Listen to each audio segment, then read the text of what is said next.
15, 2016. Can we have roll call, please? Councilmember McCabe, Present. Councilmember Siqueiros, Present. Mayor Pro Tem Samra, Present. Mayor Espinoza. Present. For the record, Councilmember Soria is not in attendance and his absence is excused. Okay, can we please stand for Pledge of Allegiance?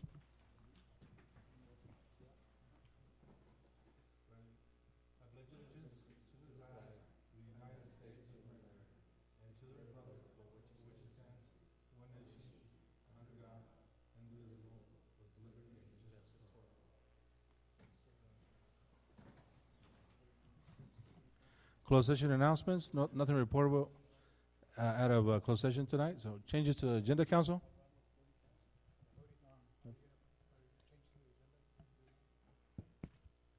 Yeah, good evening, Mayor and Council. We would like to table item number 9 for December's meeting.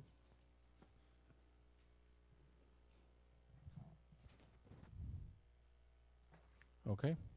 Number 9. All right. Anything else, council? No? Okay. We'll move on to announcements and reports. City staff announcements and reports.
I think that's it. Any council questions? No?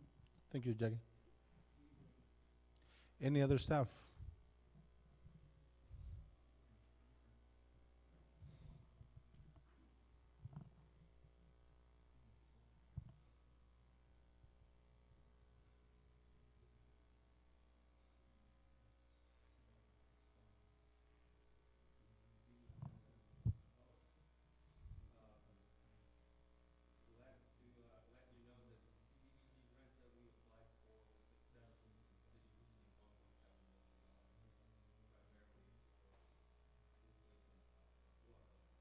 Water lines? Okay.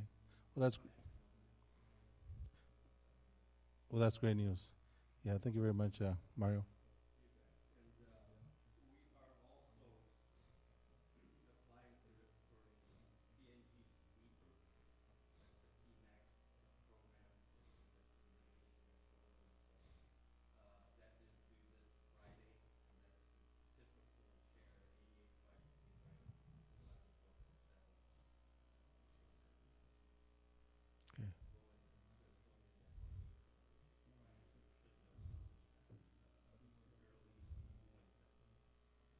Okay.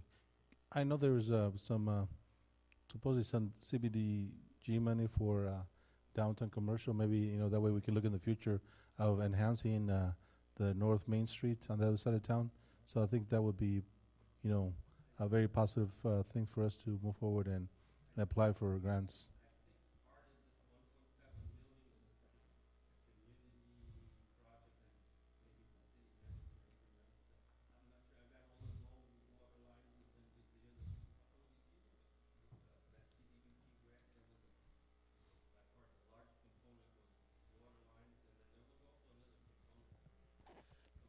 Yeah, we included the code enforcement officer cost on there. I believe it's 144,000 for a 3-year cost.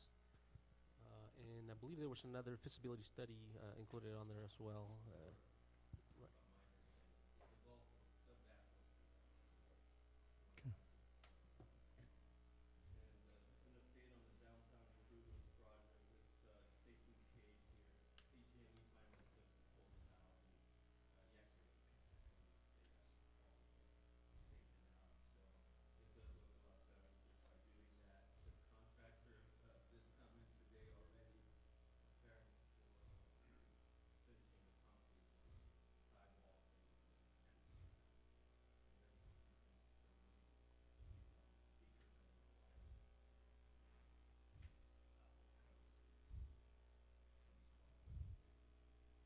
One thing with the issue with the lights that I have is that some of the poles in the corners are too far close to the road, and I thought maybe if the public and the council, will have some input on it, I'd like to, I would like some feedback, because I think they're too far in, and they should be probably pushed back, those ones, at least 5 feet.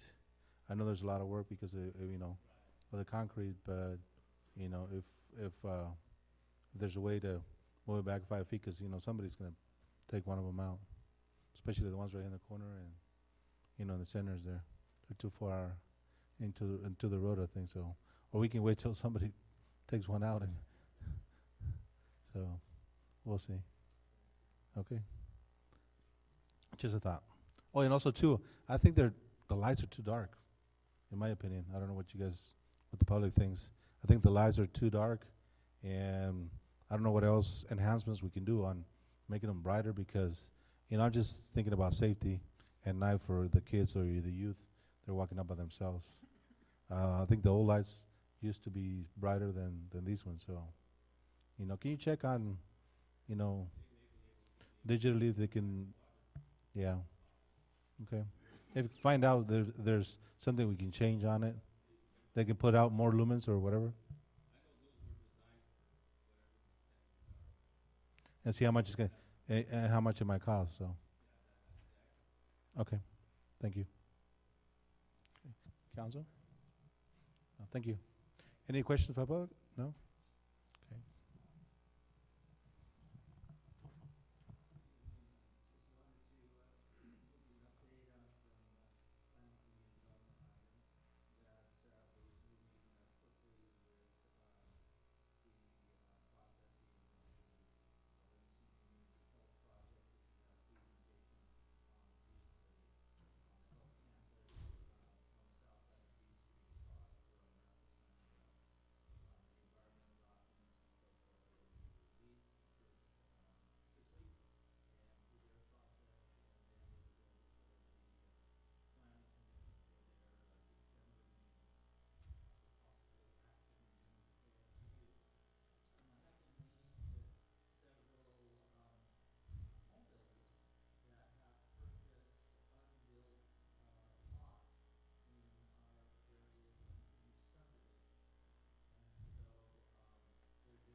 Could you please speak closer to the mic so people at home can hear?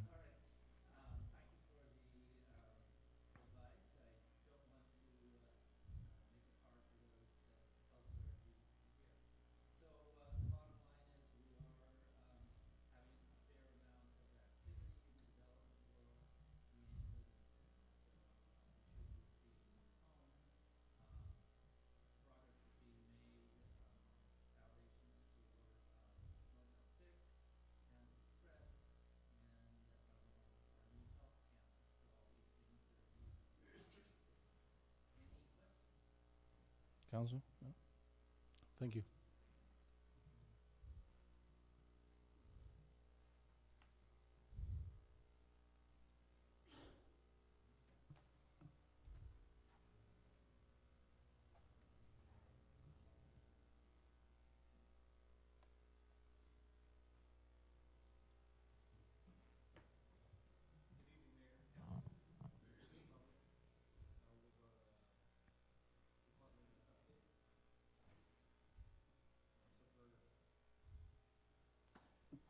How's that? There we go.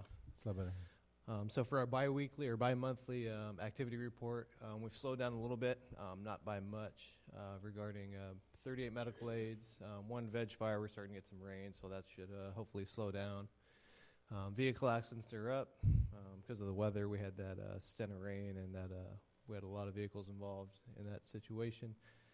Structure fires, we had 1. Debris fires, you start getting people burning legally and illegally. Alarm soundings have been quiet, along with false alarms and standbys. Public assist, you start to get carbon monoxide alarms as soon as winter hits. People start burning or turning on their heater and find out it's malfunctioning. So with that, we had a total of 57 incidents within the city, 37 of them, and then in the county, 20. Year to date, we have 1,344. 761 of those in the city, 583 in the county. With that, we had a PCF response of just shy of 60%, and then PCFs coming in to cover the station when we're out of 14%. And then in our initial area, 78, and the rest being surrounding areas, Delhi, Balico, Cressy. This month for training, the station personnel participated in and currently is participating in confined space training to maintain their confined space certification. It's an annual requirement. And then also a joint agency hazardous materials training in Balico.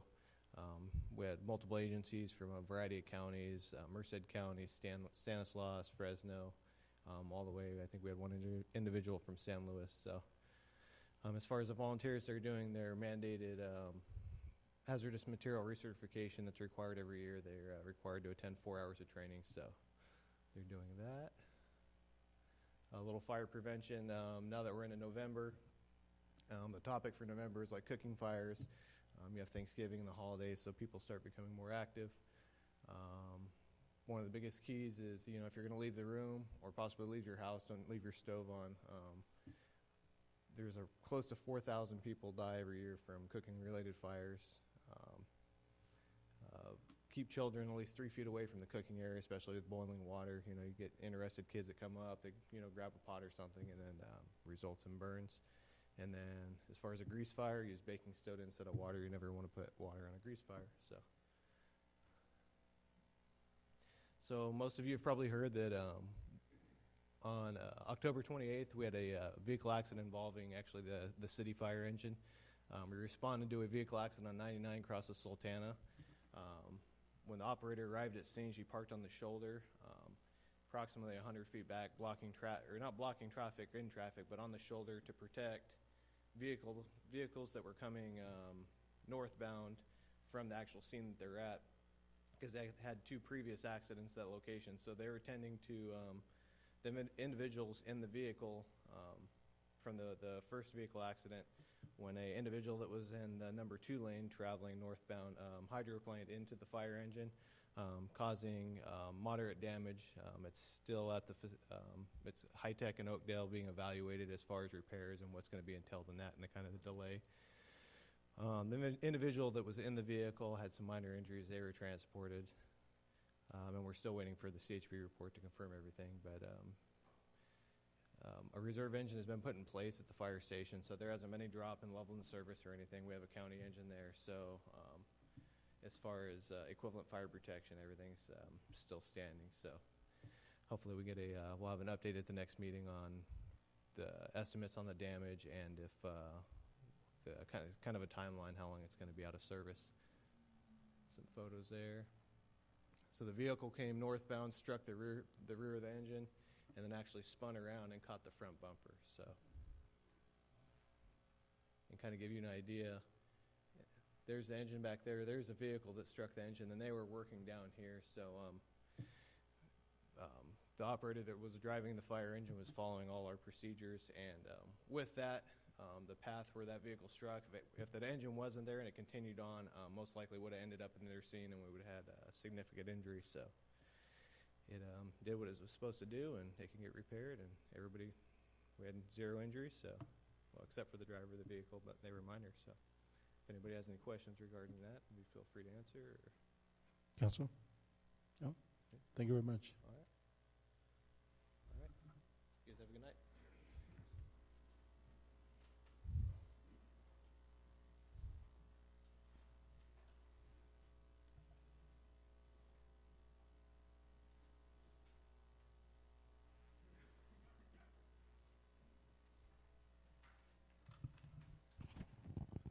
Thank you, Ms. Sternberg. It's always nice having you in the back to turn the lights off. Thank you.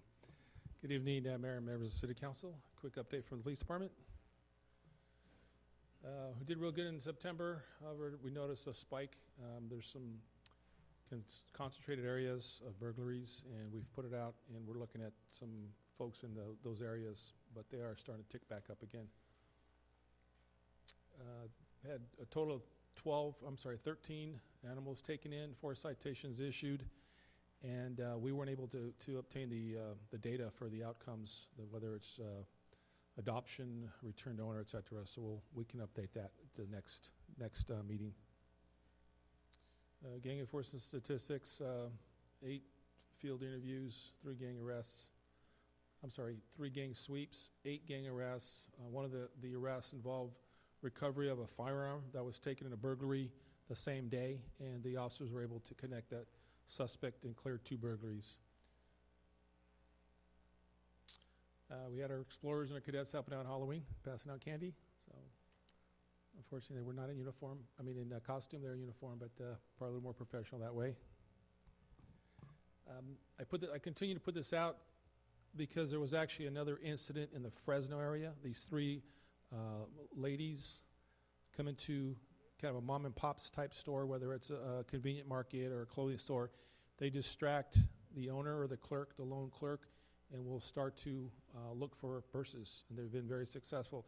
They've been at it for 3 years. There's almost 100 cases involving these 3. Again, they were involved yesterday in the Fresno area. That's one of the suspects. And I want to put this information out because they will come up here again. And we want anybody that sees these 3 women, they're kind of distinctive looking. They come in all together.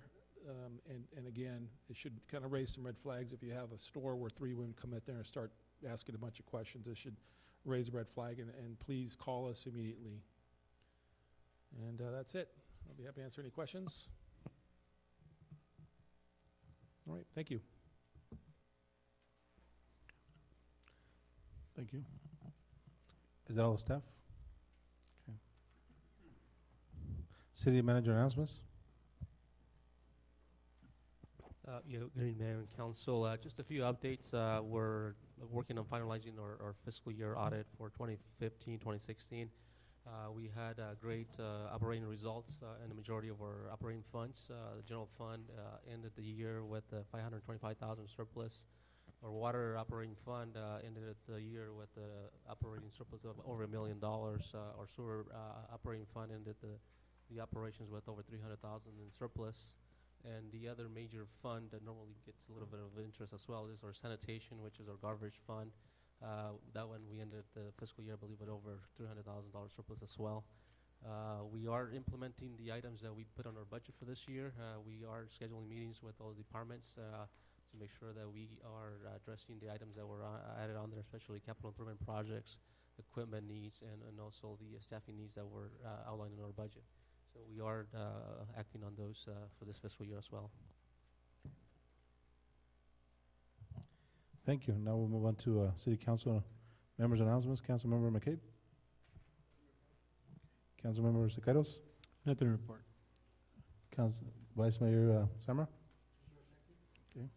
My announcements, I want to congratulate, I know it's early and the vote's not over, but it seems like, Juan Aguilar, Wapinder, congratulations, and Arturo, I know there's the fourth and fifth, so good luck to all you guys. I know there's a final count to be totaled by the county, so, good luck to all you guys and congratulations.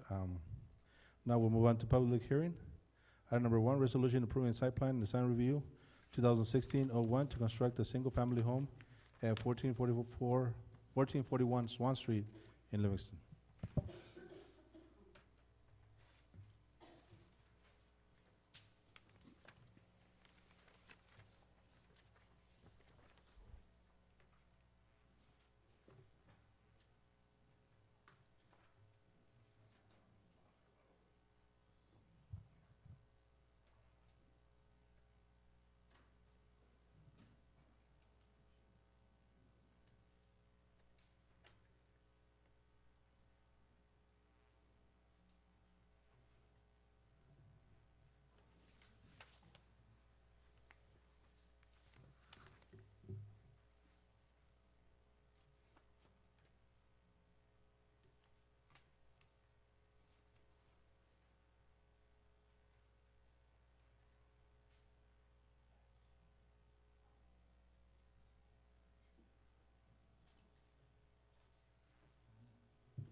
Okay, thank you.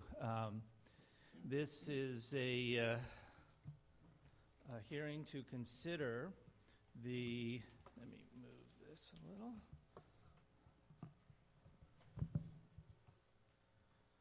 To consider the proposal by the applicant, Mr. Mendoza. He's requesting a conditional use permit and site plan and design review approval to construct a single-family home on an R2 zoned lot. The home will be single-story, 1,730 square feet in size, with 3 bedrooms with a den or optional 4th bedroom and 2 bathrooms. It will have an attached 3-car garage and patio in the rear adjacent to some bay projections. And the location, as shown on the map, is at 1441 Swan Street.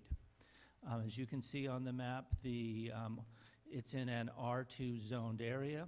To the south is a mix of uses, but it is zoned C3, and then there's a adjacent park nearby. And the next slide will show the site plan. This is the site, the street. Swan Street is here. This is the lot itself. The rear portion of the lot has a MID canal on it. It's within an easement, and that will be important for some of the discussion of conditions. And the elevation, which is the following slide, kind of shows the layout of the home. Yeah, take to the next one. Yeah, that's it. It's a little hard to see, but here again is the front, and there's an entry feature that's recessed a little bit. Here's the porch. One of the bedrooms extends a little bit further. The optional bedroom or den is located at this location, and then the this garage is a 2-car garage, and then a 3rd car space. The reason I'm pointing these out is, as you can see, there's differences in the setback, differences in the elevation, and what that does is it provides some visual interest with varying lines and so forth, and that it enhances its appearance. And in the final slide, which is next, you can see that in the elevation details. Here's the front elevation, and the differences are shown here with this projection. Then you go in through the entry. The front door is recessed. The optional den, 4th bedroom is here. Here is the 2-car garage portion, and then we have a difference for the one-car portion. All these different planes and elevations and the tower feature over the entry and so on, all that adds visual interest, and it creates a desired appearance for the home, and it makes it look nicer. And so that's one of the functions of a design review, is to review that architectural details, and it is, in my judgment, a good example of some high-quality design. Now, the colors that are being proposed, there are two color schemes. It has an exterior stucco finish, but there's one option that's a tan color with, the stucco is a tan color with a medium gray asphalt shingle roof, or an option of a southern moss, which is kind of a muted green color with a muted gray and gold blend on the asphalt shingle roof. And so those two options, both of which are desirable and attractive, are the two options that the owner is considering. Now, this did go to the Planning Commission for two reasons. One, that a single-family home in an R2 zoned lot in and of itself requires a use permit. And normally a use permit is required because there may be a potential use that would cause neighborhood problems or be of concern. The reason it's a single-family home would not cause neighborhood problems or be of concern. But the reason the code requires that to go for a use permit is because R2, there's relatively few sites of R2 in the city, and they are for duplexes, triplexes, fourplexes, for multifamily. And so it's a way of taking stock and seeing, do we really need some multifamily here, and is it appropriate this should be some form of multifamily rather than single family? So that's a decision point. Now, that went to the Planning Commission, and the Planning Commission evaluated that. And one of the key points in the evaluation are, what are the homes around it, and what does our brand new housing element say? Now, the homes around it are a mixture. There are duplexes, multifamily, and single family in that entire neighborhood. Across the street in the C2 zoned property, there's a mix of single family, duplexes, and commercial uses. So it is a mixed area that contains single family and multifamily. So this would not be out of character. There are two single family homes immediately to the, I guess it'd be north of on Swain Street as you go closer to the main street. And so those are two single family. You go the other way and you hit multifamily. So this is very much in a transition between those uses. And then the other key element is that this single site, it's just the one parcel that is vacant in this area zoned R2, was not identified in our multifamily housing inventory. It was too small of a site for us to really focus in and look at that as a potential inventory site for multifamily. So it was not designated on our housing element, and those two reasons gave the Planning Commission comfort in going ahead and granting the use permit to allow this R2 lot to be used for normally as a R1 use, single-family home. The second item, and this is the one that's before you with a recommendation from the Planning Commission, and that is the site plan design review. Any home, any structure built in an R2 zoned lot is to come before the Planning Commission for evaluation and recommendation and City Council for approval. So that's why it's here. One of the code indicates one of the primary reasons the public bodies are to look at this is to assure that it blends in and fits with the surrounding neighborhood, and it enhances it and doesn't detract or create any negativity or or lowering of property values and so forth. And as indicated in the brief review of the elevations, it's a handsome design, good architecture, good color scheme. They meet all the setback requirements, all the code requirements. They're compliant in all ways. The only issue that came up is as part of our normal review process, we send this proposal to other departments in the city as well as other agencies if they have any comment. The fire department indicated that residential fire sprinklers need to be installed. So that's a condition, and that's readily accepted by the applicant, no problem there. And then we also sent it to MID because of the canal that was in on the easement in the rear 30 feet of the property. And they made a request that they'd like fencing between their easement and the other portions of the lot, the livable portions of the lot, and they asked for a block wall. And so I went with that recommendation to the Planning Commission. The applicant said, well, you know, we were going to put a fence, no problem, but a block wall, that seems a little overboard. And at the same time, this is the one remaining piece that has not been developed in this section of the Watson lateral. And the other homes and multifamily that back up to this have either a solid wood fence or a chain link fence. So a block wall seemed out of scale, out of proportion. And so the Planning Commission took that under advisement, and they deliberated about that, and then they said, you know, we think Mr. Mendoza is right about that it is out of scale and overboard. And so they changed the recommendation from a block wall to a wood fence. And so then they approved it unanimously with that change of recommendation.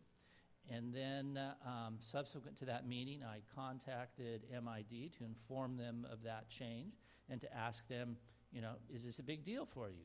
Do you want to state before the city council when I bring it here that you really need that block wall? And so I talked to their lead engineer, and he said, you know, we ran that up the flagpole just to see what would happen. But we understand, and we're perfectly happy if we have a solid 6-foot wood fence with no gates or openings. Said that's really our standard. And we understand this is in an existing area, the last remaining lot that needs to be fenced. In new areas where we have substantial open areas, we are putting in the block wall, and that was the reason for the recommendation. But in this case, it makes sense to blend in. So we had no objections to that change, and in the attached resolution with its exhibit has conditions of approval, that 6-foot solid wood fence with no openings or gates is listed there. And so that complies with the recommendation from the request of the applicant, recommendation of the council, and agreement from MID itself. So with that as a kind of a discussion of the one somewhat controversial or debated item, both the Planning Commission and your staff feel this is a great proposal. It's worthy of being developed, worthy of approval, and we are recommending you adopt this and approve the resolution with the conditions as proposed. Any questions? Thank you, Randy. Well, I was just in awe too that they were requesting a block wall, since I used to live 2 lots down there, and actually, you know, I never saw MID cleaning up the side of the canal, and I used to spray it. My neighbor on the other side of the canal used to spray it, but MID never came around and cleaned it up. We had to clean it up. Yeah. And so, you know, the fence there was wood, so I never had any problems. Yeah, and we expect it to be just fine. Yeah, you know, the only problem was the MID, you know, will clean it up and leave the, you know, whatever debris there on the side, and it would create a lot of, you know, flies. But But yeah, I think that that allows, it's always overgrown grass, and there's piles of, because there's a tree there that overgrows all the time, and it's just messy. So I'd rather see lots that are being used and, being built on than empty lots around town. So, thank you. Okay. very Council, good. any comments before I open up to the public? No? Open up to the public at 7:37 for any comments on this home? None? Okay, we'll bring it back, close it at 7:37. And council, any other comments? Again, I'll just make them, we had some inquiries in town about raising the fees on lot size, on planning fees, but, I didn't like that because, we have some lots around town, and I'd rather see some infill lots being filled with homes instead of us growing on the outside of town. And if we raise the fees, people already think that we have the fees already too high. So I think that keeping them down, at least we'll infill and we'll clean up the old parts of town, that it'll look aesthetically better, in those parts of the community. So, you have a comment? No, I was just gonna say, anytime we can do infill lots, it's a good thing, it gets rid of an empty lot, and there's somebody actually living there who's gonna take better care of it, so. And also too with zoning R2, R1, R3, I'd rather see a home built on, even if it's R2, because some people don't want to build a duplex, and and we have the zoning.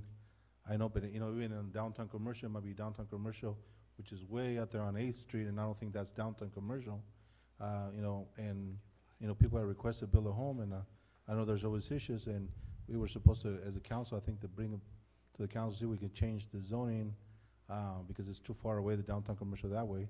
So hopefully in the future, council will be able to look at that and condense the commercial area to closer to downtown, not way out there. So that's just my opinion, and it's up to the future council. Correct. Mr. Mayor, I make the motion, we adopt the resolution approving the site plan and design review 2016-01 to construct a single-family home at 1441 Swan Street. Second. Second. Okay, roll call, please. Councilmember McCabe, Aye. Councilmember Sicairos, Yes. Councilmember Soria, Mayor Pro Tem Samra, Yes. Mayor Espinoza. Yes. Motion passes by a vote of 5-0.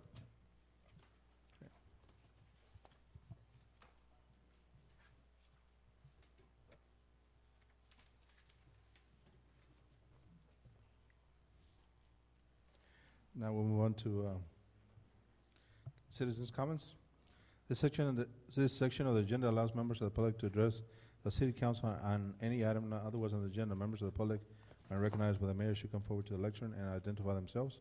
Comments are normally limited to 3 minutes. In accordance with state open meeting laws, no action will be taken by the city council this evening. For items which are on the agenda this evening, members of the public will be provided an opportunity to address the city council as each item is brought up for discussion at 7:40. Citizens' comments?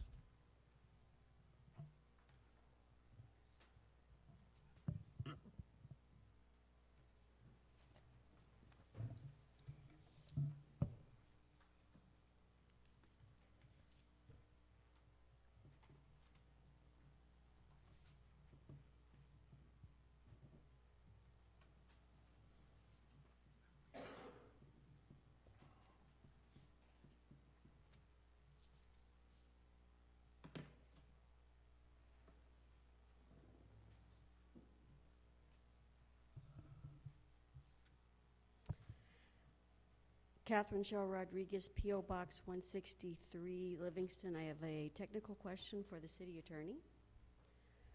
My question has to do with the incoming council, once the incoming council is sworn in.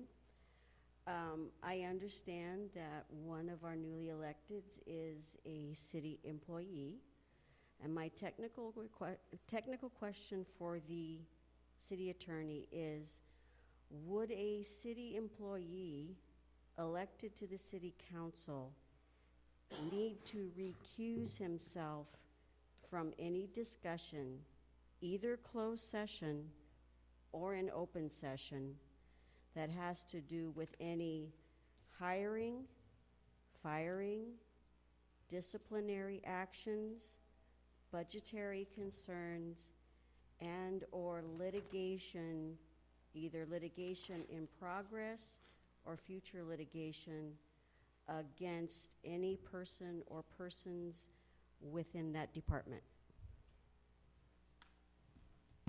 And Catherine, we're currently looking at that, and we'll be considering that issue in close consultation with the council member-elect. Thank you. Any other citizens' comments?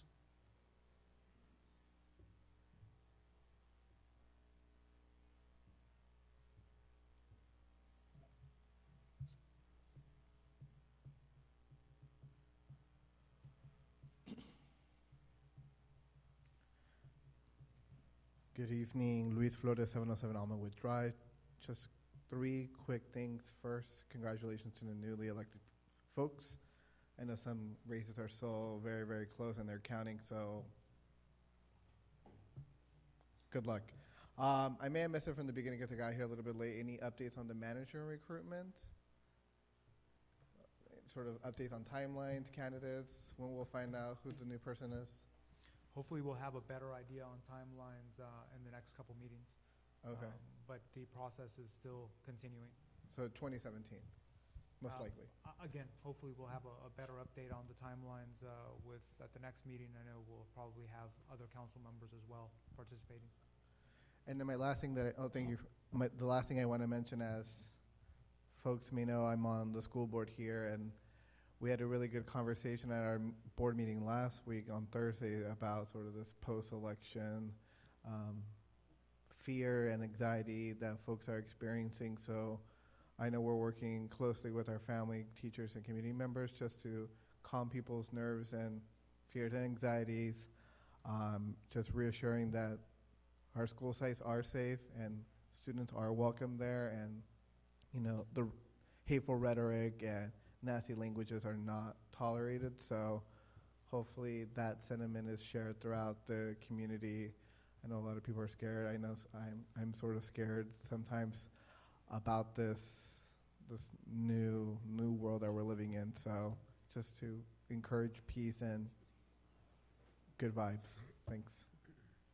Thank you, Luis. Just to add a comment about the elections.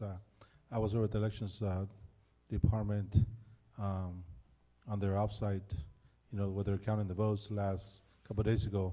They advised me that it might be a week or two till they have a final vote, so there's still a lot of votes to be counted out there. So, and I know there's, even with school elections, I don't know if there's going to be this close tied. No? Okay. So, thank you.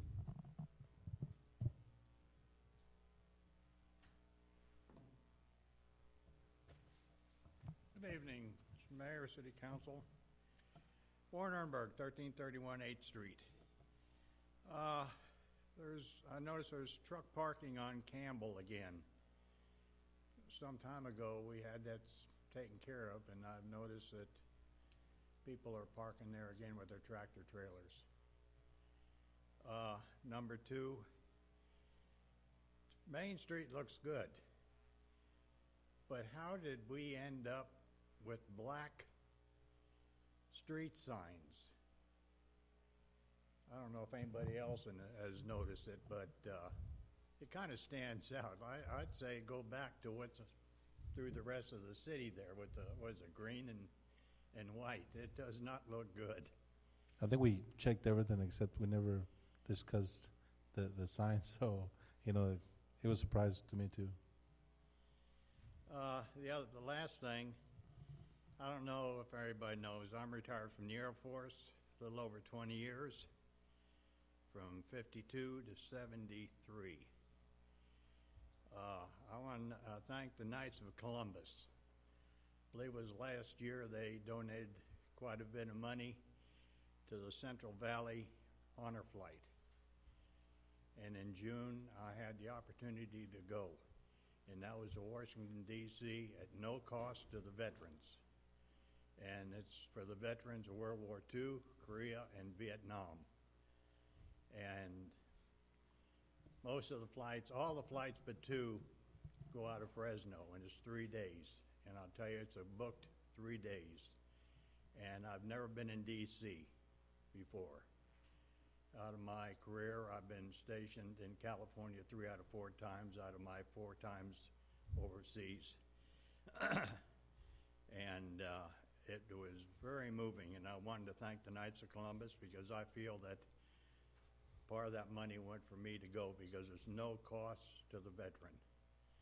And what was impressing is the Arlington National Cemetery, the size of it, the Marine Memorial. You can see all the pictures you want, but to stand there and see the size of it.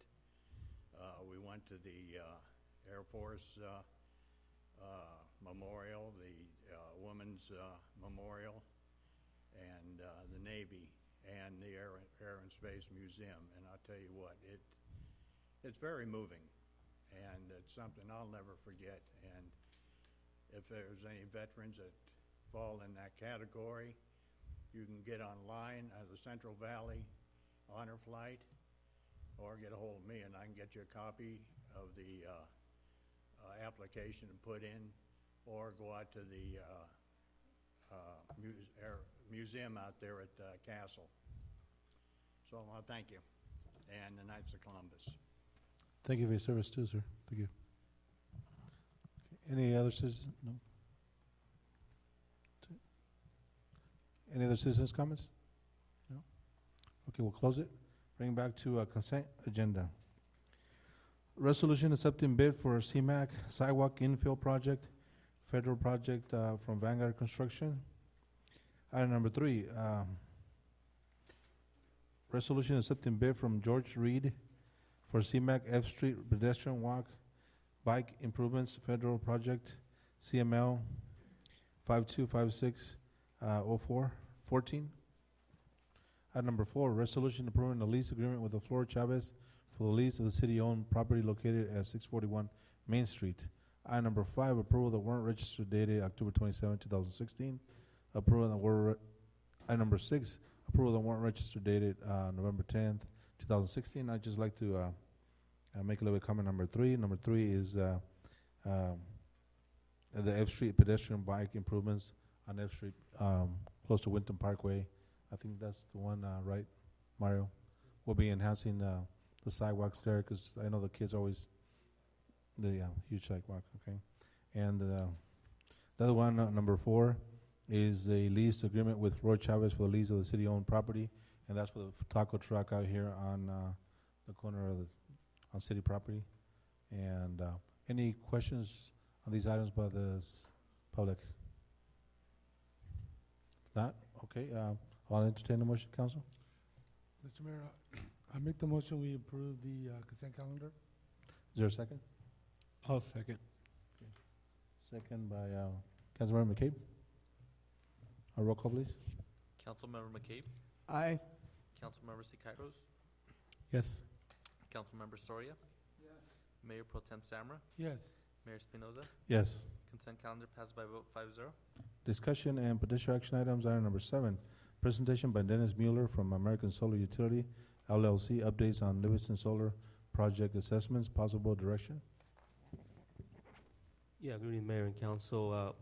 We would like to just give you an update on our solar project ideas. I know we've been evaluating this possible project here for cost savings for the last 5 years. And so we wanted to invite the 2 firms on item number 7 and 8 to basically give you a presentation as to the work, the assessments that they have done, and also for you to get an idea as to what the options are. It is up to the council to give us direction, or if you want to bring this item back for further discussion in later months, that will be appreciated as well.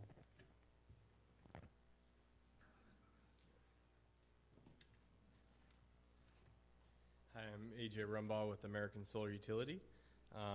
Last year we did an assessment of the city's energy usage, breaking down their usage and your usage in both MID and PG&E territories. The point of the breakdown was to give the city an understanding of what it was costing the city for each different portion of usage, be it water pumping, that type of stuff. So along with the assessment was an evaluation of the implementation of renewable energy generation and energy efficiency technologies. The implementation of renewable energy generation was in the form of PV solar, and it was broken down by two tariffs, which is net energy metering, NEM, and RES-BCT, which is a municipality-specific tariff. NEM is a tariff under which the city receives a full retail rate credit for each kilowatt hour produced. It's got to be fairly localized to where the usage is actually happening.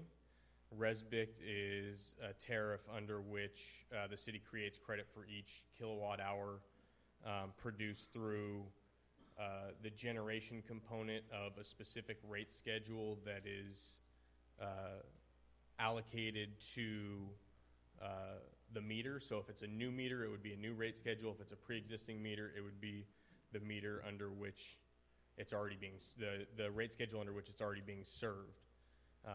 What was previously proposed was a system utilizing RESBIC because it allows, on the unused area of the wastewater treatment facility, because it allows the city to allocate credits throughout all of their meters to offset generation costs. This proposal is based on the installation of a new generation meter specifically for the system. RES-BCT, again, allows credit to be split amongst the city's meters in PG&E territory. If the city could get on a small generation service rate schedule, which is generally a higher cost per kilowatt hour, and as would be applicable to a new service for the system, RESBIC can provide a pretty substantial financial benefit to the city. But having gone through the RESBIC interconnection process, even more specifically for a generation-only system, so for a site that is independent of any other municipal facilities, it seems highly likely to us that PG&E would have the city interconnect to the main service at the wastewater treatment facility, which would force the city into a higher consumption, higher demand basis rate schedule, which is a lower cost per kilowatt hour, which is not nearly as financially beneficial as doing a greenfield type site. Another issue with the RESBIC is that going through the RESBIC interconnection process is a pretty timely venture. To find out after all the studies are completed that there would be that you would be on a specific rate schedule, or you would be forced into a specific rate schedule that wouldn't be nearly as financially beneficial to the city, would be a problem for basically everybody. Since this is the case, we have come back and had a meeting with Odie and discussed doing a net energy metering system at the wastewater treatment facility to offset the usage at just the wastewater treatment facility itself, as it's a large chunk of usage for the city. That also leaves the door open for subsequent system if you wanted to do a RESBIC system later to offset other city usage after you've taken the load, or after you've already serviced the load through NEM at the wastewater treatment facility. Doing a RESBIC system would force them to bring in a new generation meter, giving you the more beneficial credit from that system. So it is fairly important that the city does take action if there's real interest in the PG&E territory, because NEM, the current NEM schedule is going to be replaced by July 17th of next year. So what that means for the city is that basically structurally it's about the same as the NEM successor tariff. NEM 2 is about the same as the current NEM tariff, with one major exception. It's called non-bypassable charges. So at current, the city offsets all charges associated with each kilowatt hour it produces in NEM system. In NEM 2, if you decided to implement maybe next year or the following, you have what's called non-bypassable charges, which eat up about 20 to 30% of the city's value in each kilowatt hour produced, which is very substantial. We also have done an assessment regarding the MID territory. MID territory their NEM is also coming close to its government mandated cap. Its requirement of 5%. And as far as we're aware, the successor tariff to net energy metering, if there is going to be one for MID, has not been implemented yet or has not been decided yet. As discussed with the city, there was a rebate available in MID territory. That has actually been cut in half over the past year. So 2015 to 2016, the expected rebate would be about $1 per watt based on expected performance of the system. And now it's about, and coming into this next year, 16, 17, it's going to be about 50 cents. PG&E stats, when I talk about it getting very close to the end of NEM, the available amount left in the current rate, in the current tariff, is about 67.54 megawatts. And that was as of November 8th. In queue, so basically in a waiting line for interconnection, is 24.1 megawatts of that at current. Applications so far received so far as of November 8th was 13.3 megawatts in just the month of November. Getting a fast track application for getting an application for interconnection if the city is interested in doing it and trying to maintain the NEM 1 is of the utmost importance to do it now. The PG&E circuit at the wastewater treatment facility, from our preliminary evaluations, already have about 800 kilowatts of renewable energy on a 12 kilovolt line. The max load is 9.3 megawatts. What all this means basically is it's likely that a system of the size appropriate to offset the wastewater treatment facility would have to go through a supplemental review, which is a little bit timelier process to get approved, but there shouldn't be any roadblocks to approval.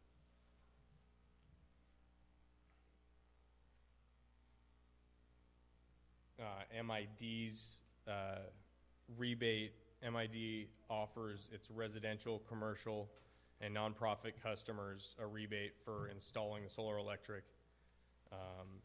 The actual maximum for non-residential systems is about $25,000 in rebate, and then the maximum for is about $12,500 for each of the meters here at current. So that would be the administration, fire, and police locations down here would be applicable for about $12,500 in rebate currently. What the functionality of what we've presented so far is we presented the city with a power purchase agreement. Essentially, this proposal is a method for the city to finance renewable energy without having to take on any operations and maintenance or production risk.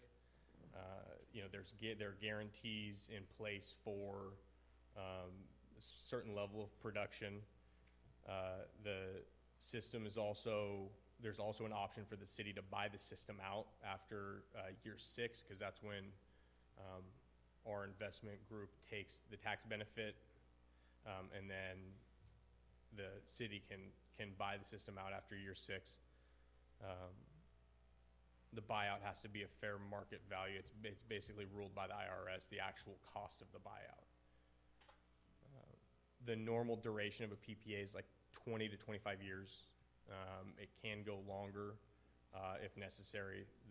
There are possible reductions in cost for prepayment of a PPA, which can allow the city still essentially to take advantage of the tax benefit by working with a private entity, but then get a discounted rate for electricity because of an upfront prepayment. The size of the system needs to be near a megawatt, which is about what's being proposed at the wastewater treatment facility. That is totally doable in a PPA structure. The city not owning the system provides a couple benefits, namely operations and maintenance costs, and there's if you work with a sole sourced PPA provider, it's totally legal in the state of California, but there has to be a guaranteed savings clause in the contract. So there is in any of those contracts there is going to be an actual guaranteed savings. In any contract with us, there will be an actionable guaranteed savings, as well as production guarantees for the amount of output from the system.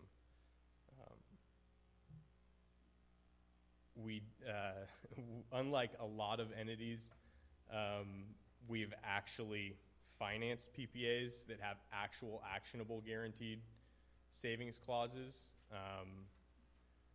and it's something it isn't necessarily easy, and it takes a lot of time. You got to get the right group together, and you've got to educate that group on the market here, and we've done that, and so that's something we're very comfortable coming to a city and saying this is something that we can provide, and we can provide it to actually have a little bit of teeth to actually ensure the city has that guarantee in place.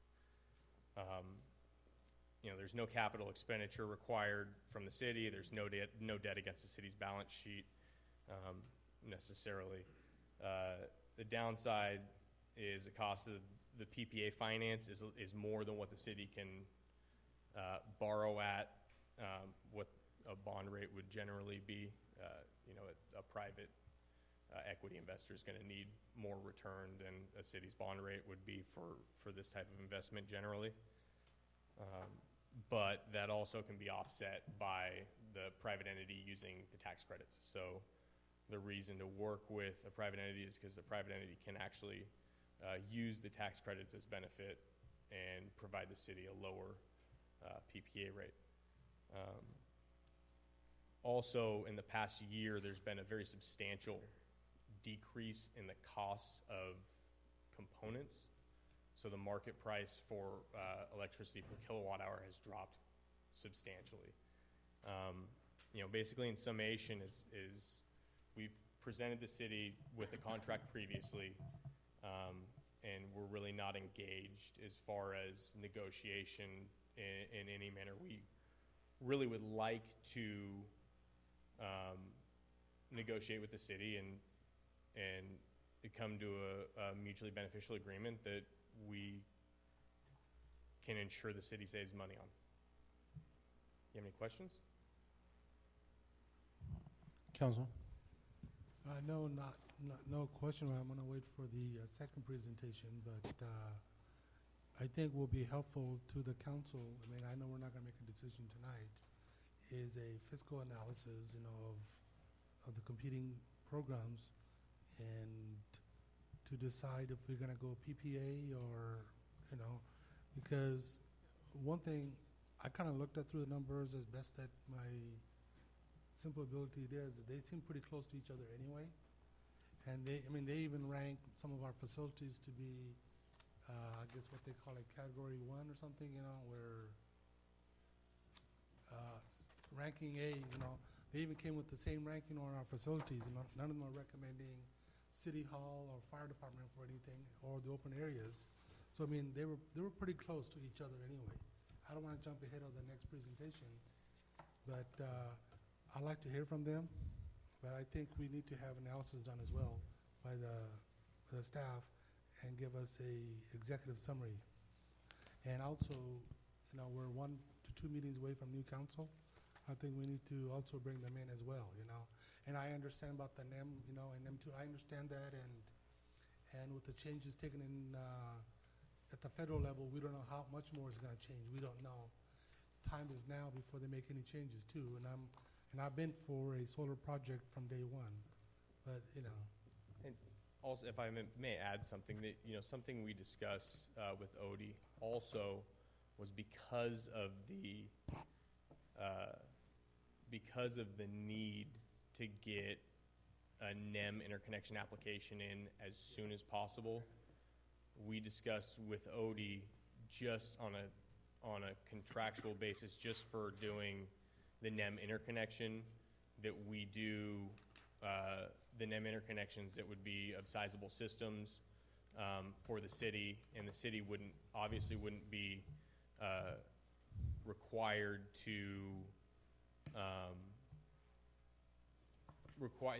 unless you signed an interconnection agreement, you're not going to be beholden to the utility company for actually following through with the interconnection. Also, you know, and we proposed, I can't remember off the top of my head what it was, but we proposed doing it for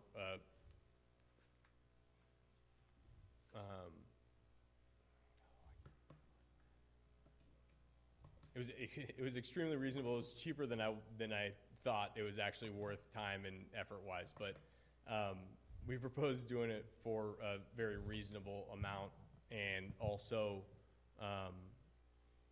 you know, we wouldn't own the interconnection application. You know, we'd turn that over to the city if the city decided to go with another PPA provider, something we're still willing to do. And Mayor, just for clarification, the next presenter, and not to jump ahead, but OPNI is a consultant, not actually a builder. So the analysis that they provide was just more of feasibility out there, their study of the wastewater treatment plant, the water, et cetera. They're not actually the builders. They would be assisting the city to go through a process that would invite different companies to come forward and, in essence, bid or submit a request for qualifications their qualifications. We would be submitting out a request for qualifications in order to see who came in at the best price, the best product, whatever it was. But OPNI would be helping the city to, you know, speak the solar talk and understand the terms and what the deals mean and what the different, you know, when we're talking about kilowatts, when we're talking about pricing, what it actually means. Just a point of clarification. Yeah, because this is pretty complicated stuff, and we're not going to pretend to understand it. But I thought it was that the assessments that came, they matched pretty close to each other, you know. So I thought that was at least a well thorough job done, at least at that, you know. Thank you. Appreciate it. And that's what the point I was trying to make. So. Okay, I'm going to open up to the public for comments at 8:10. Any comments on this item?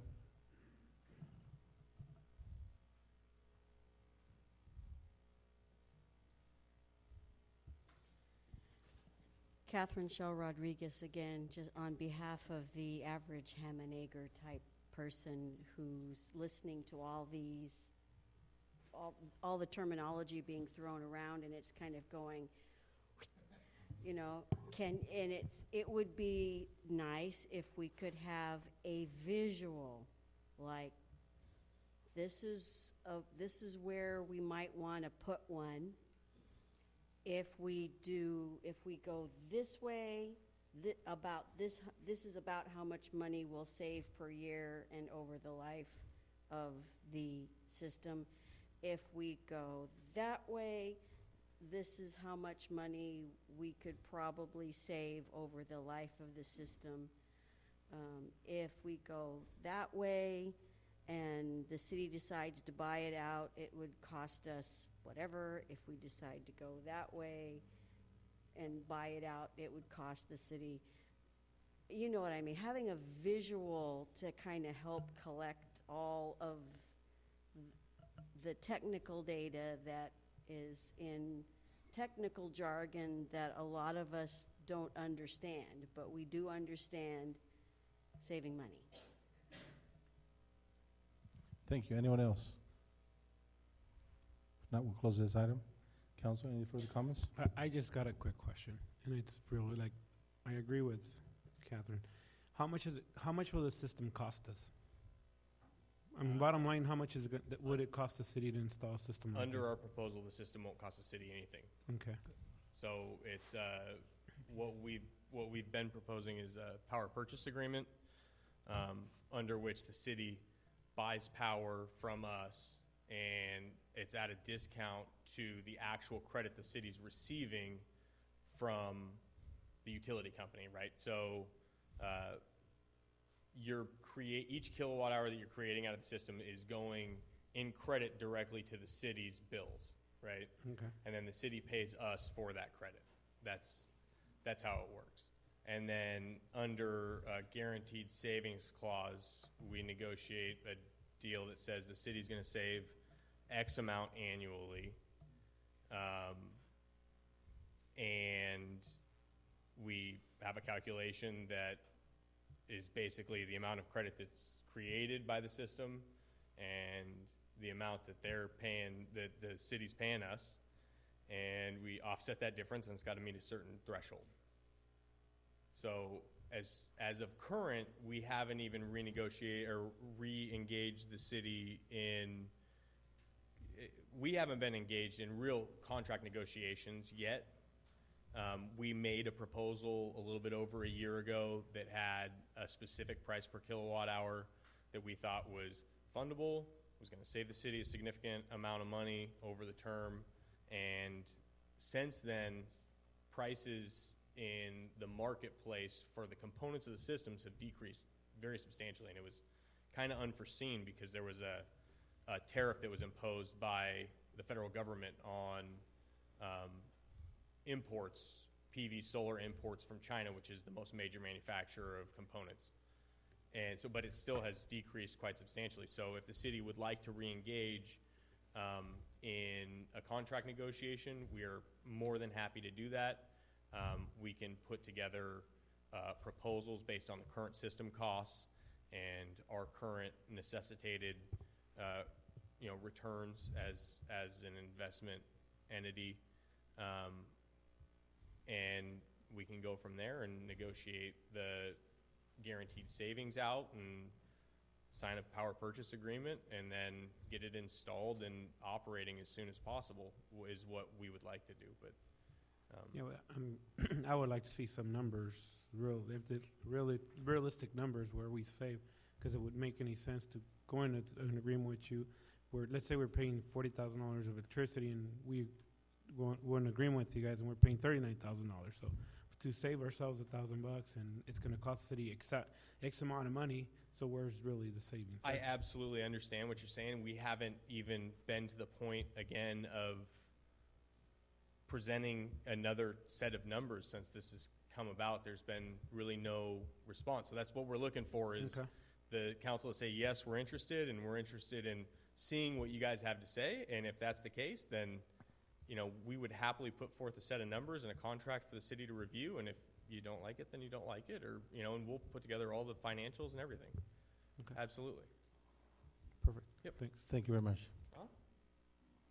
Well, it's obviously, there's a lot of information for the new council members as well. You're going to have to digest this, and for the next few meetings, you're going to have to make a decision which way you want to go. So, all right, we'll just move on. Correct, yes. Okay. We'll move on to item number 8. Yeah, good evening, Mayor and Council. We invited Jonathan Whelan from Optony. He does have experience in solar projects. He is considered a consultant, an option for the council. And so we have been working with them for almost 2 months and provided him some data as well. So he has a PowerPoint presentation for you and also some options that we should be considering as well. Okay.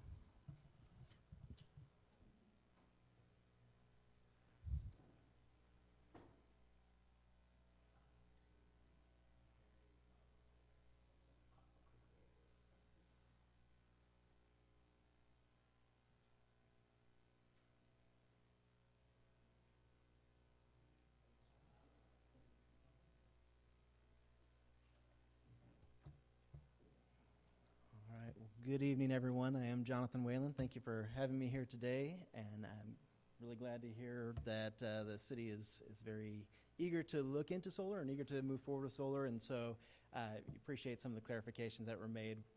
The company I represent, Optiny, does not install solar. We're not trying to be a competing proposal from what you just heard.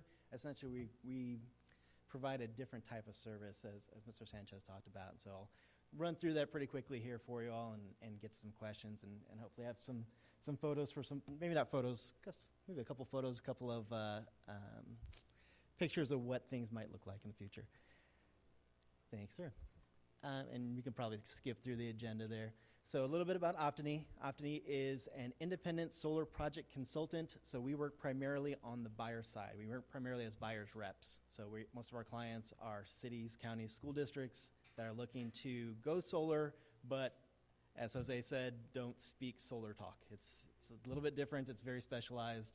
That's where we come in and basically help translate, act as that liaison between the solar industry and the solar vendors and you, the city, who are looking to find the best deal you can. We work across the solar project life cycle, so we do feasibility assessments on sites. We do RFP management, procurement management, so that's writing requests for proposals, helping the city to issue those, evaluating proposals and vendors, and then getting into contracting support as well, contract negotiations. We also do project management, project commissioning, essentially making sure that what you sign a contract to get on your sites as far as solar goes is what gets installed in the field. And then we do system optimization as well, so for sites that are already in operations, verifying that they're performing at optimal levels and providing recommendations for making sure that they continue to do so. Thank you much. So a couple examples of what we've done in the past and who we've worked with. We've worked with about 50 to 60 public agencies in the Bay, Northern California, let's say, mostly in the Bay Area. A couple of examples here, City of Watsonville and City of Atwater. They went through kind of what we had proposed for the city of Livingston, looking at solar as a portfolio opportunity. So looking at really all your potential sites, all your potential locations, whether it's a built facility or a greenfield or brownfield, and really trying to approach them as an opportunity that can that's holistic. So that way you can really be a full solution for the city. For the city of Watsonville, we looked across 7 city sites, went to RFP with 6 different sites at the city, including the wastewater treatment plant, City Hall, and community center there. Helped evaluate proposals and vendors and ended up getting into contract, helping the city get into contract for 4 sites. One of the picture at the top there is Watsonville City Hall. We also commissioned those systems, again, making sure that they were built according to best practices and according to contract and code, and making sure that they worked as expected when we left, when we and the vendors left. At the bottom, you can see a picture of the City of Atwater wastewater treatment plant. That one was focused on a single site. They didn't, the City of Atwater didn't go through a full portfolio, but rather just focus on their single site that they knew they wanted to develop. We issued the RFP, evaluated vendors, same thing, got into negotiating contract and commissioning the system. Thank you. Another example of the type of work we've done is very similar to what I just showed you, but this is combining multiple jurisdictions. So this was the Silicon Valley Renewable Energy Procurement. We worked with 9 public agencies led by the County of Santa Clara to put out an RFP for about 45 sites, about 14.5 megawatts of solar spread across carports, rooftops, and ground mount locations throughout the Bay Area. You can see some of the locations there in the photo. And what we saw is that the aggregation led to lower pricing and also reduced administrative and transactional costs, as well as getting better contract terms and conditions. Thank you much. So what we would propose for the city, and we can fit really anywhere into the process here. Number one, we're saying evaluate city properties as a portfolio for solar development. We know to some extent that's been done. We can work with what's been done already or do a deeper dive with some of the options and opportunities that you have. We could also, if the city were interested, reach out to potential partners for a collaborative procurement if you wanted to work with the school district, for instance, or even with commercial partners, Foster Farms. So something like that. If that's something that the city is interested in, that's really kind of Optiny's calling card. We're one of the few consultants in the solar industry that have done any type of work in that kind of project. Then we would act as a city's buyer's rep for a solar competitive procurement. So that would be developing and managing an RFP if you want to go through that process, and then reviewing proposals and proposers. That would involve performing a financial analysis of the different options, as I know it's been mentioned by a couple folks up there, and not just between the vendors, but also the different financial options for procurement. So that's looking at your savings and your savings graphs for purchase, PPA, if you were to do a tax-exempt lease or something similar to that. And then supporting contract negotiations, of course, with the support of the city attorney here. And of course, we can fit our service kind of anywhere in there. If any of that process the city wanted to skip over and say, well, we already feel like we know what we want, let's skip over the evaluation of the properties and skip the portfolio thing, let's just go right into contract negotiations. Fine, we can help out with that, and really, again, we can speak the solar talk and help the city feel as though you are being represented, your interests are being represented. Commission systems, so again, if the project move forward, we help get into contract, systems get built, then again, out on site, we ensure contract requirements and best practices are being followed, and make sure that the systems are performing as the city expects before we and the vendors leave the site. If you could get the next one. Just a sample project timeline here. Don't need to spend a lot of time with it. We're here at Q4 2016. Right now you're looking at the potential for solar development at different sites. If you want to do a deeper dive, we could do site feasibility assessments in the next quarter, put out an RFP by by April, May, and then have vendor responses by the middle of the year with recommendations for council to move forward with a vendor, assuming that you get a vendor that you like. And I think that there is a lot of great opportunity here. I think you've heard some good opportunities already, so feel pretty confident that there will be some good opportunities for you. Once you approve project, we're showing here approximately mid Q3 2017. You could potentially start construction, I would say probably early to mid Q4 2017 is probably the most realistic. I would love to tell you that you can streamline things, and you can, but we've worked with a lot of public agencies, and I think, unfortunately, this is probably more realistic. We can certainly help work with the city to speed that up any way possible if that's the desire.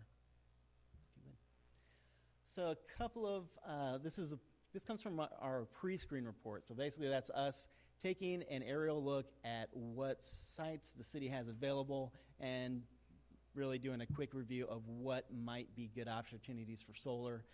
You can see the police department is up there on the top left. Child care center and soccer field is the kind of long skinny one in the middle there, horizontal skinny one. Public Works is bottom left, and wastewater treatment facility is the second from the left on the bottom. So really good opportunities for those sites. And then a little bit not as good opportunities there at City Hall / Fire Department. They're third from the left on the bottom. And then there's also some open space that was looked into on the bottom right. There is some opportunity there that's utilizing the Res VCT program that American Solar Utility was talking about, and that is an option for the city. As you may have heard, the NEM, the net energy metering, really gives a much higher value per solar kilowatt hour that's produced. So that's always your best option, at least at this point. That's always your best option for value of solar production.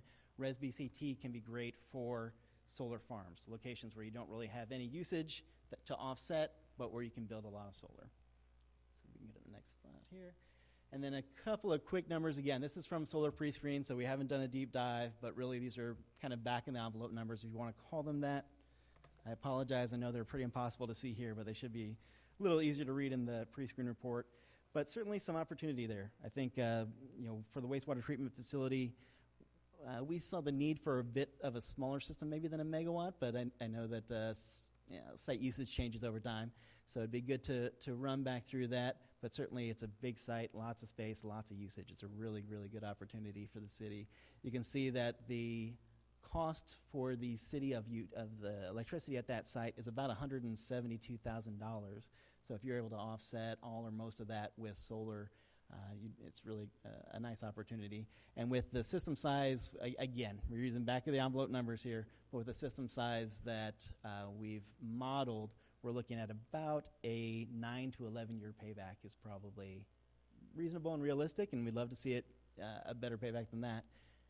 As you also heard, PPA could be a great option for the city.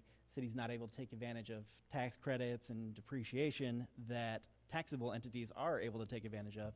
So if you were to partner with a firm that has tax equity, that has tax appetite, then they'd be able to take advantage of those tax credits and pass some of those savings on to you. So you could potentially buy energy with no money out of pocket and see savings starting in year one. And the guaranteed savings that you heard talked about is a great opportunity. It's a feature of PPAs that we don't always see. So that's great. Really a good opportunity for this city to get into solar without having to make any out-of-pocket investment. Long-term savings are usually lower than if you were to buy the system yourselves. You don't have to do the maintenance if you do PPA and no money out of pocket. So there's pros and cons to everything, but that's what we do. We help you understand those pros and cons and make the decision that works best for the city. I think we can move to the next one. So we put some next steps on there. Really, it's up to the council, of course, what you all would like to do. Determine your preferred approach, and then if we do want to go forward with a portfolio assessment, then we'd start gathering information, do feasibility assessments with on-site site visits, analysis of benchmarking of industry pricing as well as utility pricing, and then work towards building a feasibility assessment, RFP, and getting a solar vendor under contract for you. That's all I've got, but happy to answer questions, and I'm sure if you've got any questions for our friends here at American Solar Utility, happy to bring them back up as well. All right, thank you. I'm going to go ahead and open up to the public at 8:28 for comments on this item.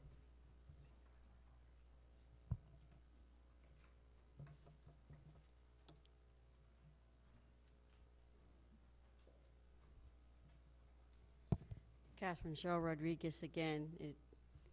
Actually, like 2 questions. One would be for him, and then the flip side would be from Odie.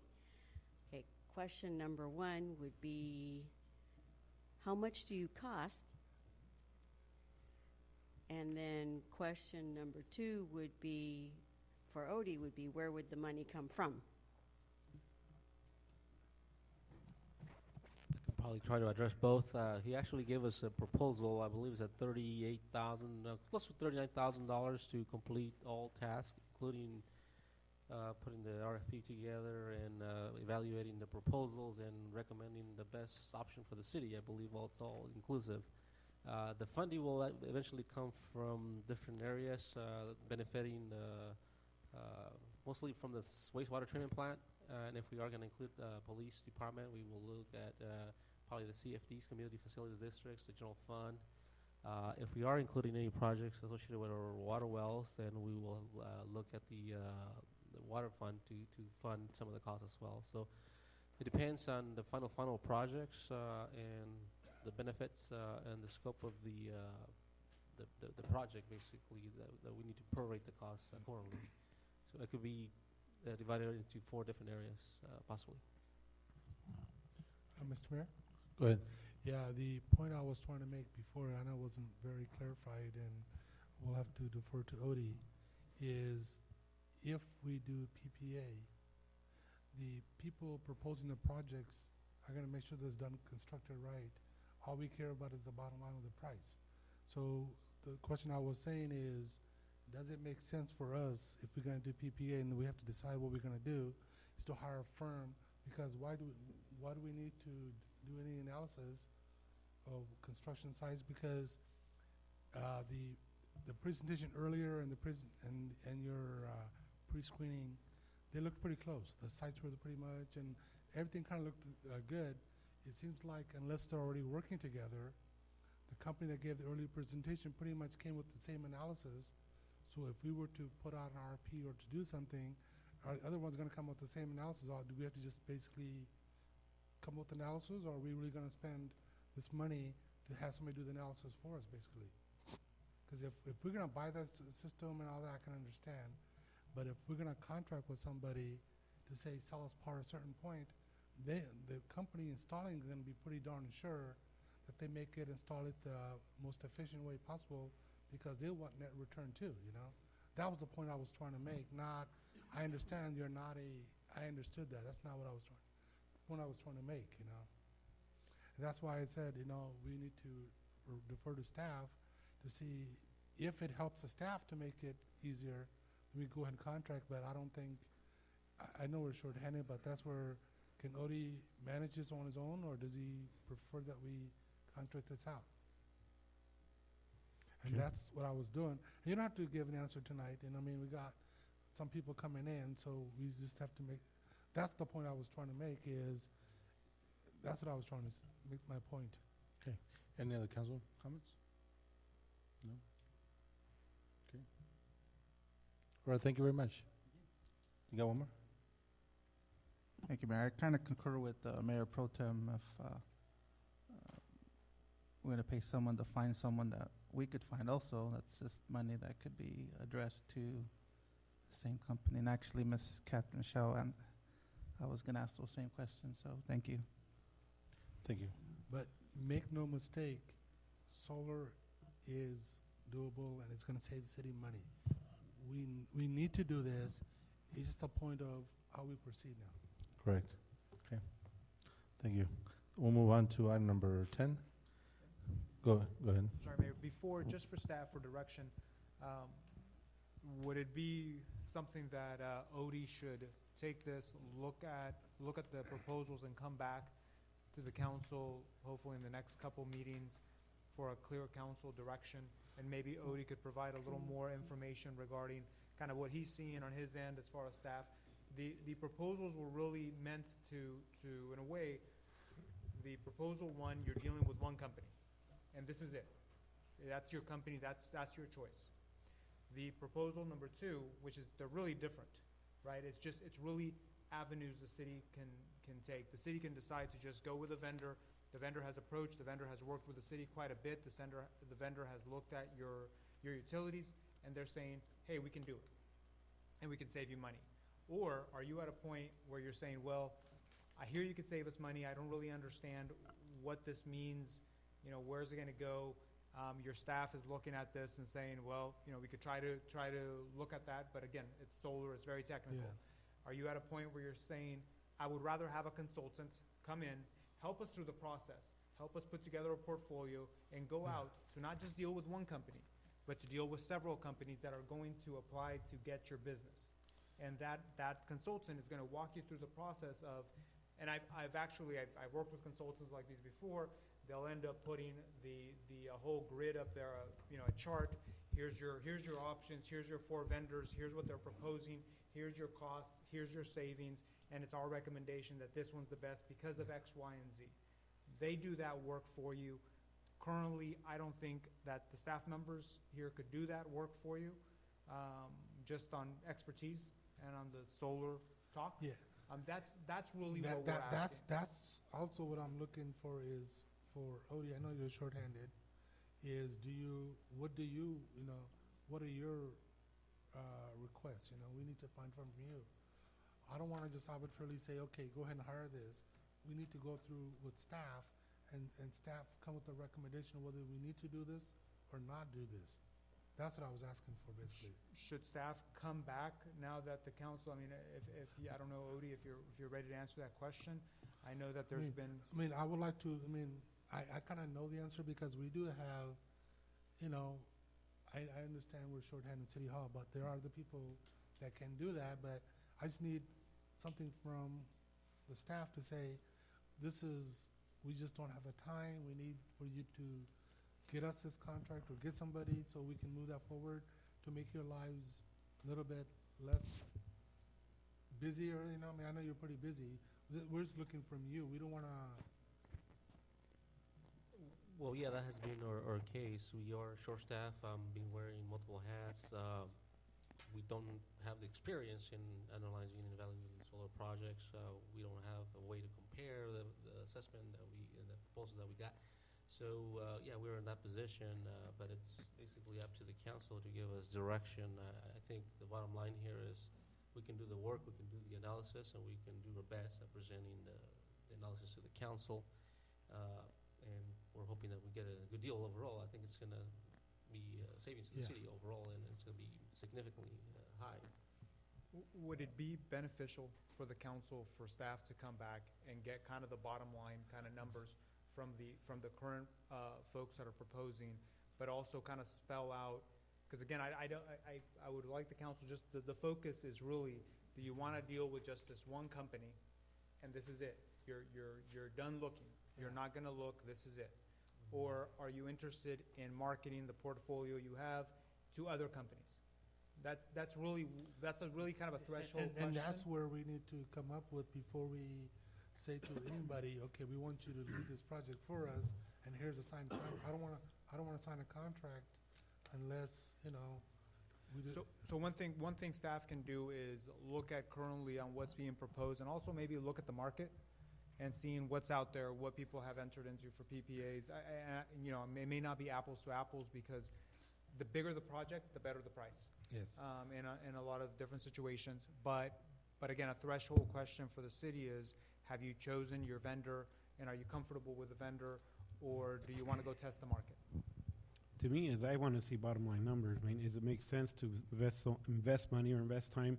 I mean, you're going to hire a consulting firm. How much is that going to cost us? About around 38,000. 40,000, Okay. pretty much.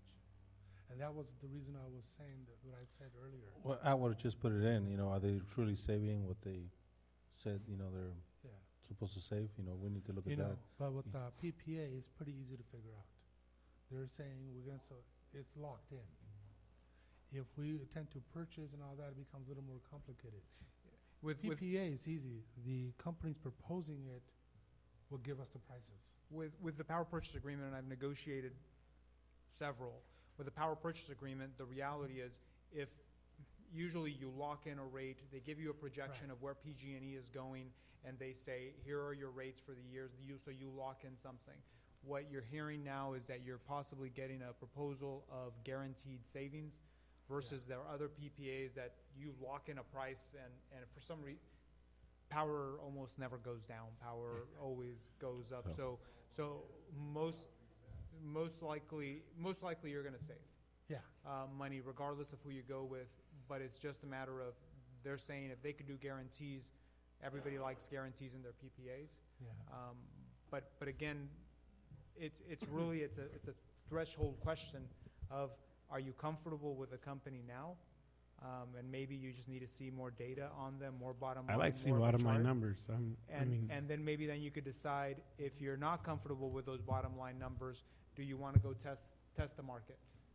And maybe for the next meeting, maybe staff could help present or help bring a staff report that you could see it on paper. Here's what it looks like. Here is the potential savings. Now, we haven't negotiated the actual PPA. We haven't negotiated the guarantees yet, but here's where it looks. And then maybe the council could start thinking about, is this the company? Or again, do we want to go look and see what other companies? I'd like to see numbers. That's what I want to see, is numbers. Bottom line is, how much is, I don't want, let's say hypothetical Spain, we're going to spend $1 million to buy this PPA, but we're only going to save X amount of money. The solar, what is good? You said it's probably good for 20, 25 years? The PPA is 20. Usually a PPA, you get into a PPA, the power purchase agreement. You pay nothing to build the actual. But to purchase it out, you end up purchasing the power at a certain rate, and that's your savings there, because you would have purchased it up here. Now you're purchasing it down here, so there's savings of what you would have paid for power. You don't pay anything for the actual facility. What you pay is, most likely we would enter into a negotiation with the vendor for the environmental work, because you're going to have to do CEQA. So we'll enter into, as far as who's going to pay CEQA. You would pay, of course, your staff costs to negotiate the power purchase agreement. But that's really it. As soon as you go into the power purchase agreement, they're going to be responsible for the construction, for the maintenance. If something goes down, if a panel goes down or two panels goes down, they're going to have to fix it. And remove in 20 years. And in 20 years, usually a power purchase agreement, they'll give you an option. They'll give you an option to actually keep it, or to have them remove it. In 20 years, a lot of things change. You may not want what's out there in 20 years, even though a company's going to tell you it'll run for another X amount of years. It'll be an option because it may not be running at its best potential. You may want to enter into another power purchase agreement at that point, get new equipment, whatever it is. But you'll have options after that to get out. There'll also be, most likely, I've seen opt-out provisions, or not opt-out, but purchase provisions. Every several years, you get the option of, if you wanted to purchase it all, here's how much, around how much fair market value or whatever it would be. But there would be options there, because I think, as one of the gentlemen stated, if you bought the system yourself, if you built it yourself and ran it, the savings are going to be greater, but you're going to be responsible for the maintenance and everything like that. You're going to have Yeah, and that's what I'm saying. At that point, is it worth it? Is it worth it to spend that type of money to save yourself a couple of bucks? And hypothetically speaking, that's where I'm coming from. I want to see the savings. How much is it going to cost the city? How much are we going to save? Does it make sense for the city to move forward that way? That's it. I mean, bottom line. Like instead of saying, show me the money, show me the savings. No, and that's exactly right. That's a great way to put it with a power purchase agreement. It's show me the savings, right? Because it's not you paying up front. It's a way that because it's a long term. We're talking long term. We're talking 20 years. You don't even pay for it. It's not even in payments. It's you're deciding that you're going to buy the power from them. So it's really, you're just talking savings. There are other options out there that we can spend. We could be here all night talking about different options and the lease. Bring out the coffee. And the lease back. you could lease. I mean, there's a lot of different options with solar. I think that with public entities, the most you talk about is power purchase agreement. Main reason is because you don't pay anything to get in. You don't pay for the facility. And when you're looking at folks that, you're looking at the account, right? How much do we have in solar? How much do we have in general fund? That money's not just hanging out there for us to put out for a solar project. Usually the power purchase agreement is something that's seen a little more, that somebody could enter into. Again, you don't pay anything for it. You just decide that you're going to buy power from them and pay them for the power instead of doing what you're doing now. But you're right. Show me the savings. Show me the savings. Plus, I mean, there's probably the new council coming in, so like to bring them in up to speed. I mean, because this is basically a decision we all have to make. For staff, is it okay with the council then if staff we've listened to a lot of comments here. We've listened to the presentations. If staff is able to come back with a staff report saying, here's the council's options. You've heard from one person roughly. Here's what you're looking at. Here's what they're offering. The other option, if you want to test the market and go see if here's what they're offering here, well, that's not to say there's somebody out there that can't offer you a better deal, right? That's Correct. Why you go out to bid for other projects. But there's also time that's spent and opportunity costs that you have to weigh in there. The longer you wait, the longer it takes to save. So those are the things that the council is really going to have to think about. But maybe now put in a staff report, now that you heard this information, put in a staff report that brings those questions to light and gives you some information. Maybe that's probably that's good enough for me. I mean, basically, they can bring in some numbers. Okay. Item number 10, council approve contract with Merced Union High School District to hire full-time school resource officers. Good evening again, Mayor and Mayor City Council. And first of all, I'd like to introduce and thank Livingston High School Principal Mandy Bellinger. She's here for me to phone a friend in case I get any difficult questions. And I want to thank the Merced Union High School District. They've been extremely patient through this process. They haven't had a school resource officer since the beginning of school. And we've been trying to supplement it with some officers, but they've been very, very, very patient during this process. And Mandy, I just want to reassure you, if you ever need me to reciprocate attendance to one of the school board meetings, I'd be happy to do that. The positive, you've heard a lot about solar, and any discussion comes up, you'll be ahead of the game. So anyways, in 2014, the council approved the classification of a full-time school resource officer. And currently we have one at the middle school, and that was the time that council approved that classification and the hiring the contract with the Livingston Middle School. Currently, what you have before you is basically an amendment to the current contract. Currently, we contract with the Merced Union High School District to provide 2 part-time officers, and these officers are basically retired officers, and they provide that service. Well, the school district and the police department have worked very closely together and came to the agreement, the understanding that maybe we should have a full-time officer to meet the same criteria that is throughout the rest of the school district. Most of the other schools in Merced have high school SROs that are full-time. So in essence, this is basically updating it for two part-time to full-time. However, the school district has agreed to pay for the entire cost for that salary. In addition of $95,437 a year, in addition, they will pay overtime, pay for a vehicle, and also they will contribute towards the purchase of a new vehicle in the amount of $5,000, because we do have two SRO vehicles that are very, very high mileage. They don't get driven very much, and that's why we still keep them around, but it'd be nice to have a new vehicle. I'd be happy to answer any questions, but basically it's an opportunity for us to have a full-time officer at the school, and our idea, and Mandy's been very involved in the project, and she will be, if council approves, will be interviewing applicants for the position, but we will be working very closely with the school district to provide that service. Sounds great. Council, any comments? Mr. Mayor, even I don't see that the need for SR going away anytime soon. Even when this ends, I think still there's going to be a need. So I don't see us really risking a whole lot and saying, go ahead and authorize 2 part-timers versus 1 full-time. To me, equals the same. So I don't have a problem with that. During the summertime, I guess we can use them on the streets too, or he or she, you know. So it will be good anyway. So I don't see a problem with that. And one of the plans for the position is to be very active in many activities, including the Explorer program, which you know that they do many things during the summertime, and many opportunities. Maybe some summer school courses, things like that. But they will be very busy. Well, the only thing I don't like is they're not buying a new car. So yeah, it sounds good. And again, I just want to thank Mandy and the school district. They've been very, very patient with this process, and it's great to have folks that we can work with closely, such as Mandy. Okay, open up to the public for comments at 8:49. Any citizens' comments? Okay, we'll bring it back to council. Council, comments or motions? This SRO, is it just going to be for the high school, or will that include the middle school and? No, this one's strictly for the high school, and the contract that was approved in 2014 was for the middle school. However, the middle school that currently is occupied by Officer Valdivia is also responsible for the elementaries as well as the middle school, but that's a different district. So this district's strictly for the high school. And you'll open this up as a regular position, or will it get assigned to one of the officers currently on our staff? That's a good question.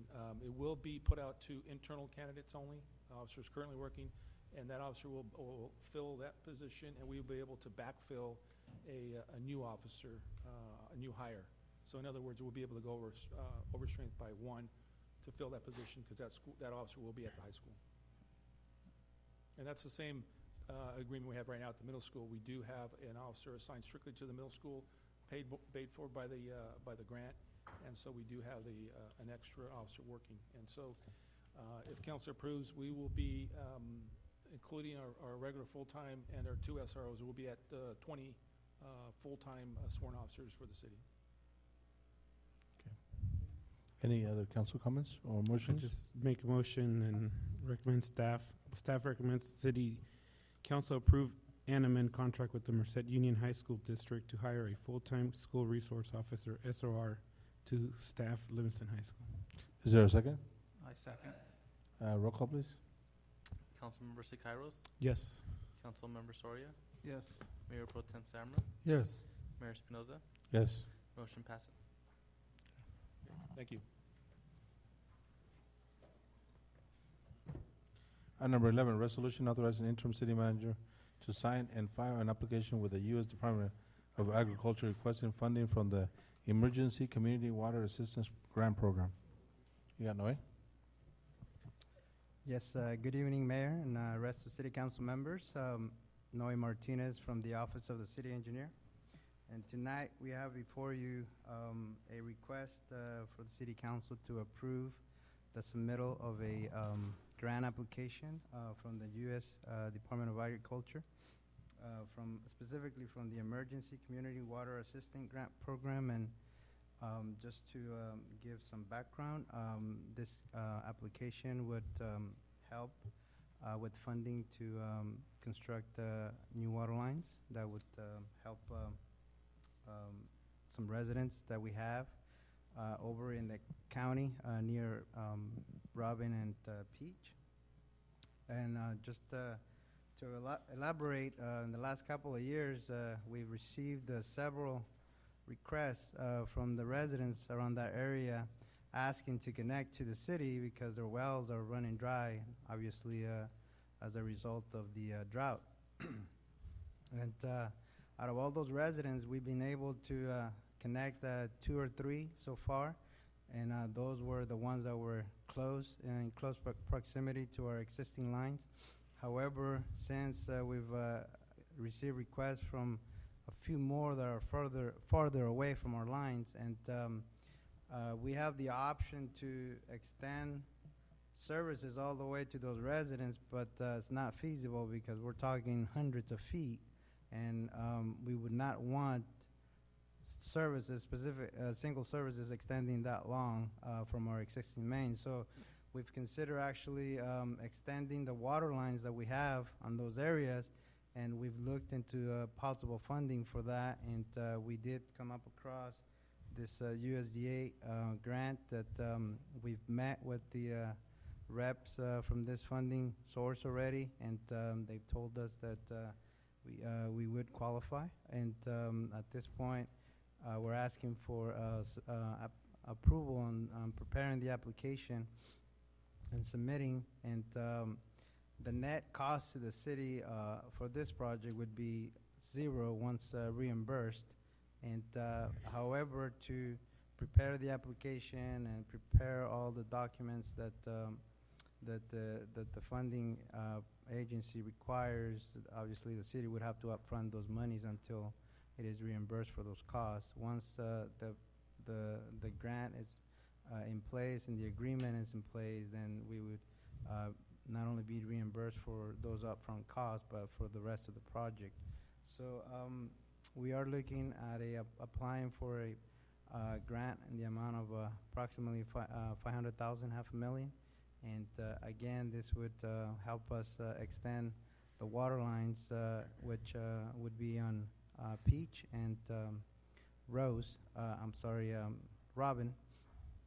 And once they're constructed, then the residents that are nearby would have the option to connect. And at that point, they would have the water supply that they would need. Right now they don't have because of the wells running dry. So with that said, again, at this point we're asking for council approval to prepare and submit this application. And if approved, we'll go ahead and get on it right away. Okay.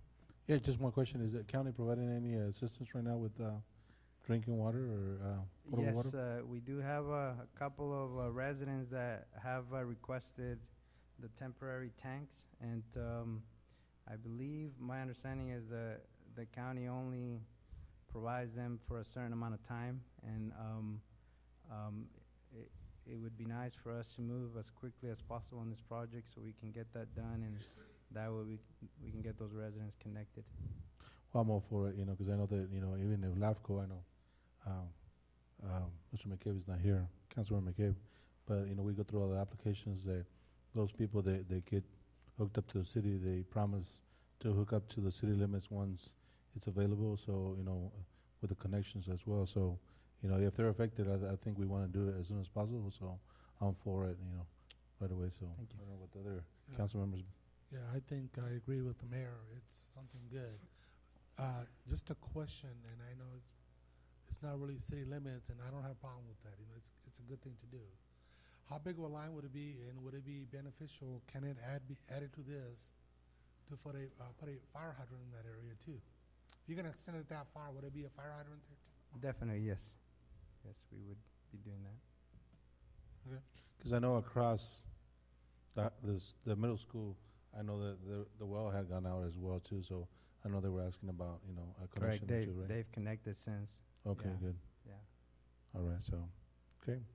I'll open up to the public for A56 for any comments. All right, I'll close the comments and back to council. Comments or motions?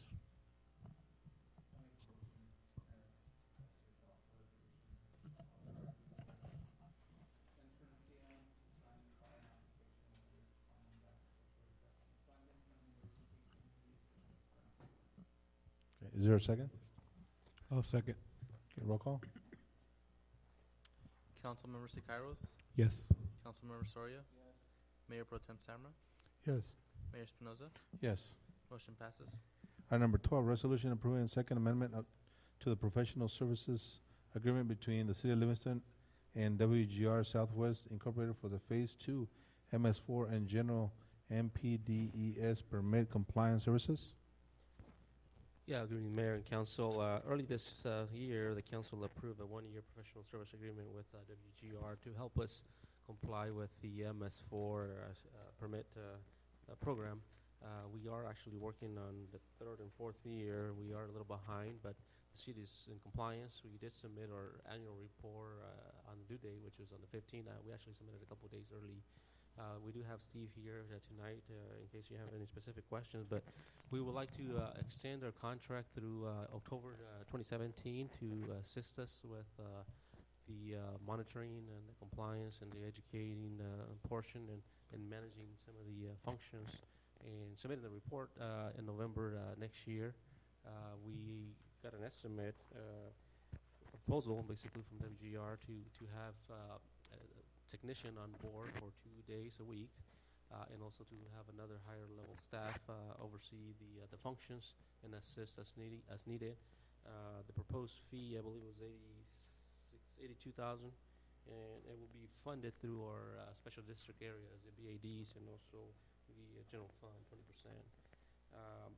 Again, we are working on analyzing the idea of bringing in an in-house person to help us with this unfunded mandate. We still don't know exactly how much work will be involved going forward. I know the first 2 years and also the third year we had a lot more work to do. We had to implement some policies and also basically bring the program in from the state level down to the local level. So there was a lot of work involved the first 2 years, and as we get into the fourth and fifth year, we should see less work. And so the ideal situation will be to bring a person, hire a person in-house, maybe part-time or full-time, we don't know at this point. And so we are asking the council to consider extending WGR's contract for another year to assist us in complying with the mandate. Okay. Council, any comments? If not, I'll open up to the public, A59, for questions on this item. No? Okay. Council? I'll make the motion, we adopt the resolution 2016 authorizing interim city manager to execute the agreement with professional services between City Livingston and WGR Southwest Inco for Phase 2 MS4 and General NPDES permit compliance services. Is there a second? Second. Roll call, please. Councilmember Siqueiros? Yes. Councilmember Soria? Yes. Mayor Pro Tem Samra? Yes. Mayor Espinoza? Yes. Motion passes. Item number 13, update on MCG's Regional Transportation Impact Fee, RTIF study and possible direction from council. I ask that this item be put up on the, for council comments and direction. I know that MCHE is currently revising its regional transportation impact fees that affects all the cities, and currently we cancel the city contract with MCHE on imposing fees on new development, commercial and residential. And they want us to revise the projects in MCAG as well. And currently, our only project for City of Livingston for regional projects is the Winton Parkway project, which is not even feasible because it was supposed to be for a road heading north on Winton Parkway that way through Foster Farms and all the way to Olive. So that's not even feasible because they already built the treatment plant out there. So, I would like to see if the council give direction to change it, since it's coming back to the city managers, right? We met with MCAG last week, and Randy and I attended a meeting. The intent of the meeting was for MCAG to reach out to all cities to see if there's still an interest from all cities to continue this program and finalize the study. Measure B was approved, which is going to create new funding for transportation, and so all cities will benefit from that new measure starting, I believe, this fiscal year. And so MCAG wanted to reach out to all the cities, to all the city managers, to see if there was an interest in continuing the study, and also to let us know that there's going to be some requirements in participating. They are expecting all cities to participate on the program, or if one single city doesn't participate, they're going to end up terminating the program. And so that is going to come back in December at the TRV meeting for city managers to basically approve and show interest. And recommend to the MCAG board, yeah. Recommend to the MCAG board to continue the study, finalize the study, and implement the fees. And they will require cities basically to participate. If there's one city that doesn't participate, most likely they're going to terminate the program. And so they are looking at putting some rules in place. And again, the project that's on there, I believe it's a regional project. And it's basically focusing on enhancing Winton Parkway. Well, no, but the project that was on there was that they changed it because it was for the Winton Parkway going north. Now they changed it on their own. The council has not changed it, right? We haven't changed it. They changed it on their own. So they're changing it on their own without the council input. So, what I said first was that they wanted to go north, and now they've addressed something on their own. So my point is that, I think Hammett, there needs probably lights in the future, and the Hammett overpass, the lights over there on Campbell, the lights are really needed, and probably enhancements to Hammett overpass. And I think, my point of view is an enhancement or widening of Hammett should be a priority because that's very congested as well too. I know Winter Parkway is, but the city's going to provide $500,000 in the budget, I think, for the bottleneck that's an issue there every morning and afternoon. So, I'm just asking for a priority to change it to Hammett with council approval. Otherwise, unless you guys want to change it and talk about it more with the next council, it's up to you guys. So. Yeah, I agree that Wind Parkway going beyond Campbell that way, it's not feasible. We're not going to have money to buy that wastewater facility from Foster Farms, rip it out, and we're not going to do that. It's pretty much done deal. And then I think the council does need to reprioritize their other projects, Hammett or what other alternatives we come up with. But I agree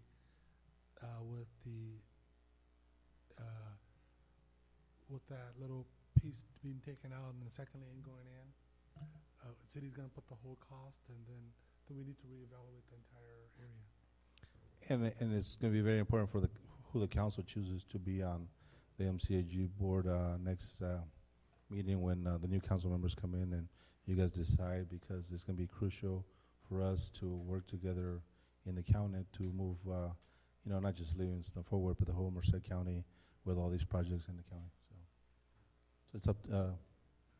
That was just my agenda item. So that way, if you guys want to move that to state to MCAG that this should be changed to Hammett and instead of Winton Parkway. Yeah, as far as this impact fee, unless city has a net return, I'm not for it. If we have no regional projects, any local streets we have to pay ourselves anyway, so it makes no sense for us to send money to them. But I think, we will evaluate, and I got a feeling that we're going to find one or two other cities that are not going to support this RTF anymore either. So I think we're just going to go ahead and wait a little longer. I'm not sure exactly what direction the staff is looking for, other than to say that we will evaluate.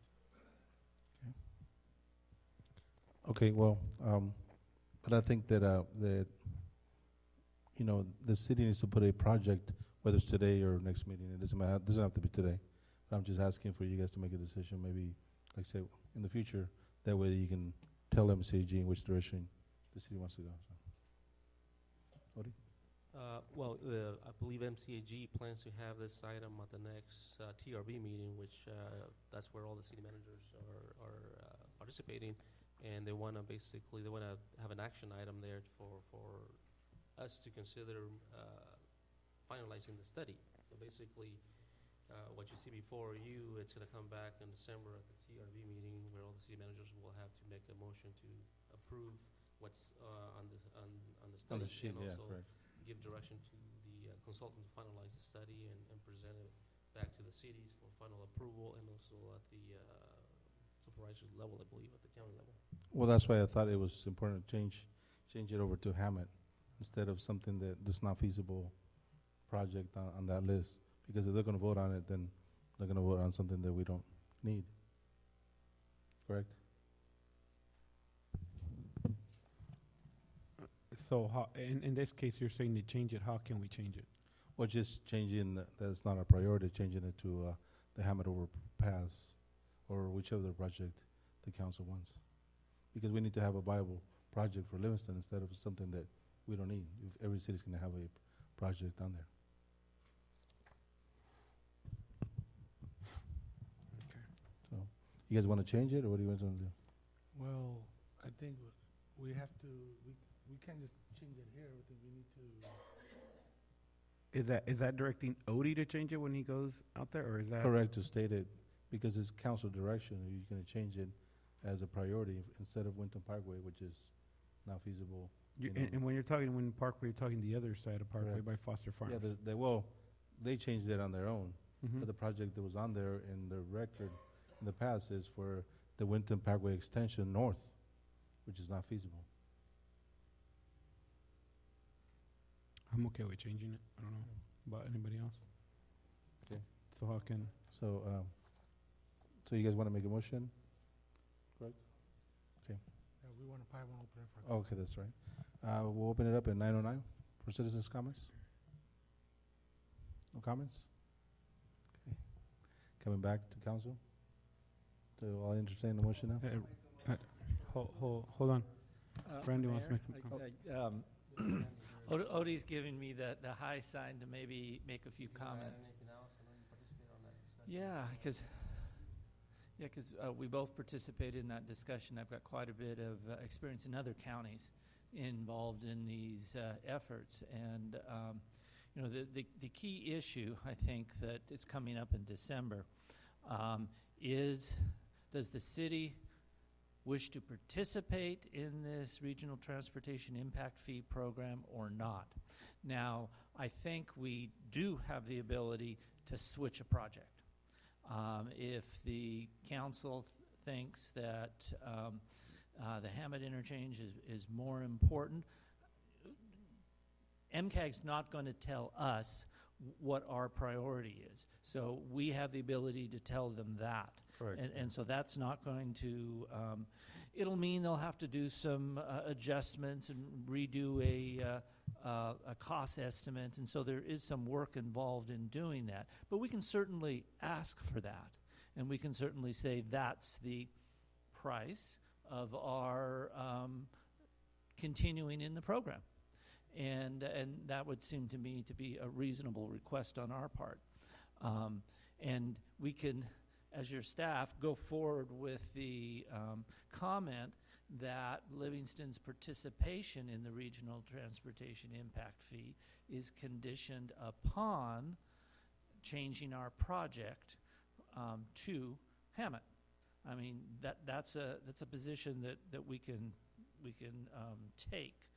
And I'm guessing it may delay it a little bit. It probably will. But I'm assuming that you know, the technical review committee would be receptive to that, and that they would maybe put a placeholder and say this will need further study to refine those numbers and so forth and so on, and then they can go to the forward to the full board because they do want to get, as Odie was mentioning, a commitment from all cities. All cities are either in or we're out. And so that's really what they're looking for. And pardon me. It's perfectly reasonable for us to make it contingent upon a project change. The dollar amount can simply transfer over, and I think that that's okay. So if you know, as staff, I would urge for some kind of motion. Is that the will of the council to switch the project and make our participation in the RTIF contingent upon that switch? Well, also, too, you know, like I said, you know, we can change it, and also we have to analyze, because I know that Los Banos and the city of Merced dropped out, too, as well as Livingston. So there's 3 cities that I know that were not participating. They're trying to get them back into, just Correct. like they're trying to get us. And I think they're trying to reduce them, too, so that we can get in, you know, participate. So, you know, with me, that's fine, you know, as long as it's contingent, but that's, you know, also, too, another vote by the council in the future that if they want to, it can come back anyway for council to whether they want to go ahead and ratify that. Now, it is important to note that what they're proposing is a fee that's 26% less than what we had originally. So they are reduced. They have recognized and did some cost savings and reduced the amount of the fee. So it's a relatively large reduction. But then again, just because we changing the project to Hamlet doesn't mean that we have to participate in the RTIP, because the project list can still be there from the funds of Measure V. Possibly from Measure V, but it definitely would not come. That's part of the proposal. Because there's still funds coming in from the state Caltrans, and you know, we don't have to have the RTIF in order to, you know, get our project completed, you know, or that has to go through MCAG. So well, I'm just stating that as you know, as from what I know. It does have to, you know, go through the Regional Transportation Improvement Plan, which does go through MCAG, and V is a new funding source, and so that's a potential source. But it was very clear that staff was recommending that no impact fee monies go to any city that doesn't participate. Another thing is that, you know, what I was fighting for as well, too, besides Measure V, you know, that I wasn't happy with Measure V. I'm glad that it passed because we do need it, but the problem was that as well, the last 20 years, Livingston has not been the vice chair or the chair of MCAG, and the city of Livingston was supposed to be the chair in June, and they did not appoint us, which it was me. But because I didn't support Measure V, because they wanted to move the money around, and then weren't, you know, it wasn't specific to us that it was Livingston was gonna get anything for 30 years. That's why we didn't support it. And you know, Livingston, and actually they're breaking the bylaws right now of MCAG. And what I stated to the attorney over there was that, you know, they kept Deidre Kelsey there as the chair. The bylaws state they're not supposed to have consecutive terms. Mm-hmm. And you know how they're talking about being fair. You know, it's not about me. I'm going to be out, but it's about the city of Livingston now not having a chance to be chair, because when we wanted to put something on the agenda with the mayor of Los Banos, Mayor Merced, and myself, the chair denied it. So, you know, yes, you know, being chair is no big deal, but in this situation it was, because they're not allowing 3 mayors to put something, you know, 3 directors on MCG board to put something on the agenda. So that's a big deal. And that's what we're going to be discussing if anybody wants to go at the MCG meeting this Thursday. You know, that they're violating the bylaws right now. Yeah, I did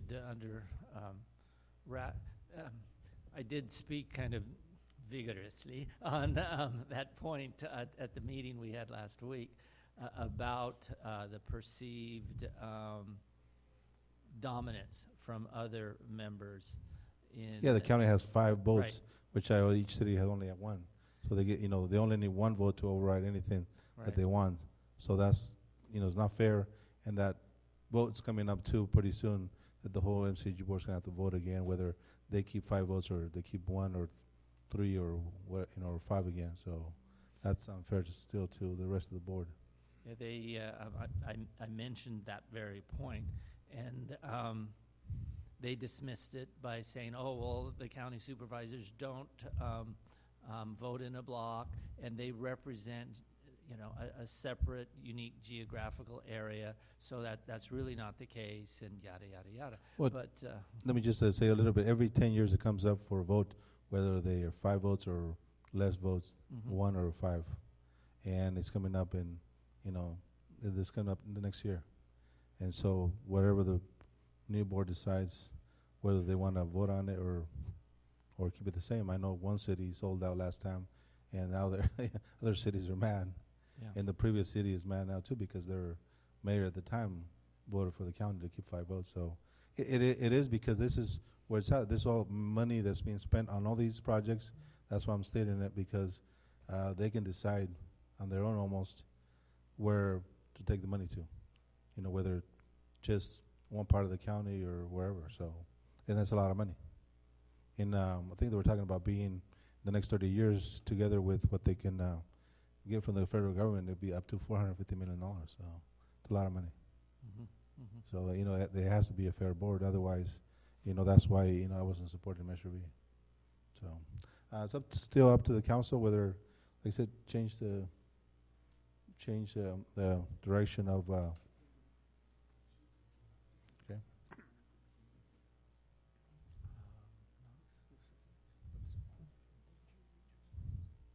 Again, I'll be on the supervisor side in January if everything goes well, and like I said, I'll be voting on that side. But being from Livingston, I just want to help every municipality that show fairness, not that it's just one way.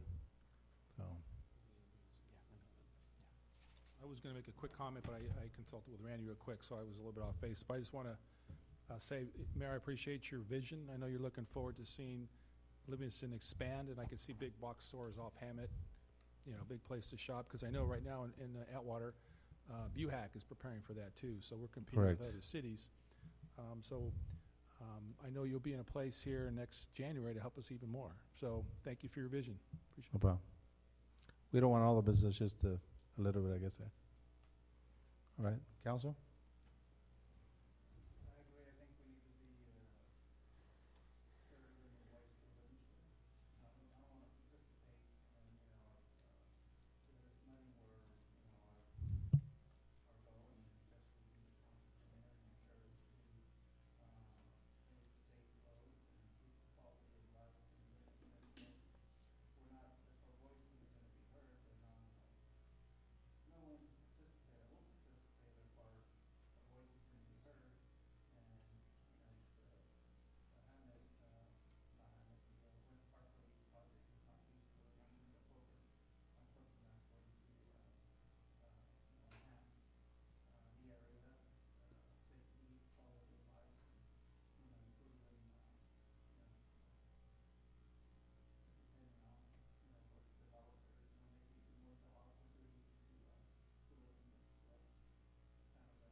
And analyze whether getting approved on a project list determines the city of Livingston contributing to the RTIPs, right?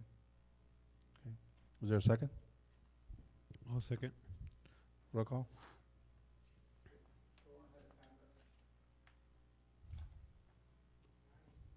Well, we're already voting, I think. Go ahead. Councilmember Sicarios, Yes. Councilmember Soria, Mayor Pro Tem Samra, Yes. Mayor Espinoza. Yes. Motion passed by a vote 4-0. Thank you. You want to comment real fast and? Yes, but still, we'll take your comments anyway. So. No, you're talking, what were you going to do over there at Hammett? The lights or? The lights and, Okay, my cons- question was, is there any way of getting the overpass or our bridge here on Main Street, getting some lights in there under this? Supposedly it didn't qualify. We've been trying for years, Mike Caltrans- Torres and I, on getting lights, getting that bridge lit up, Okay. because it's dark at night. I think we would have to spend city funds because Caltrans, it won't qualify as Caltrans project. Well, So, they already, we talked to them, so. whatever we Yeah. get money to put some kind of lighting. Yeah, in there. there's money now, so a little bit more money now, so. Okay, that Thank was you. my question. All right, that's it. Have a good night.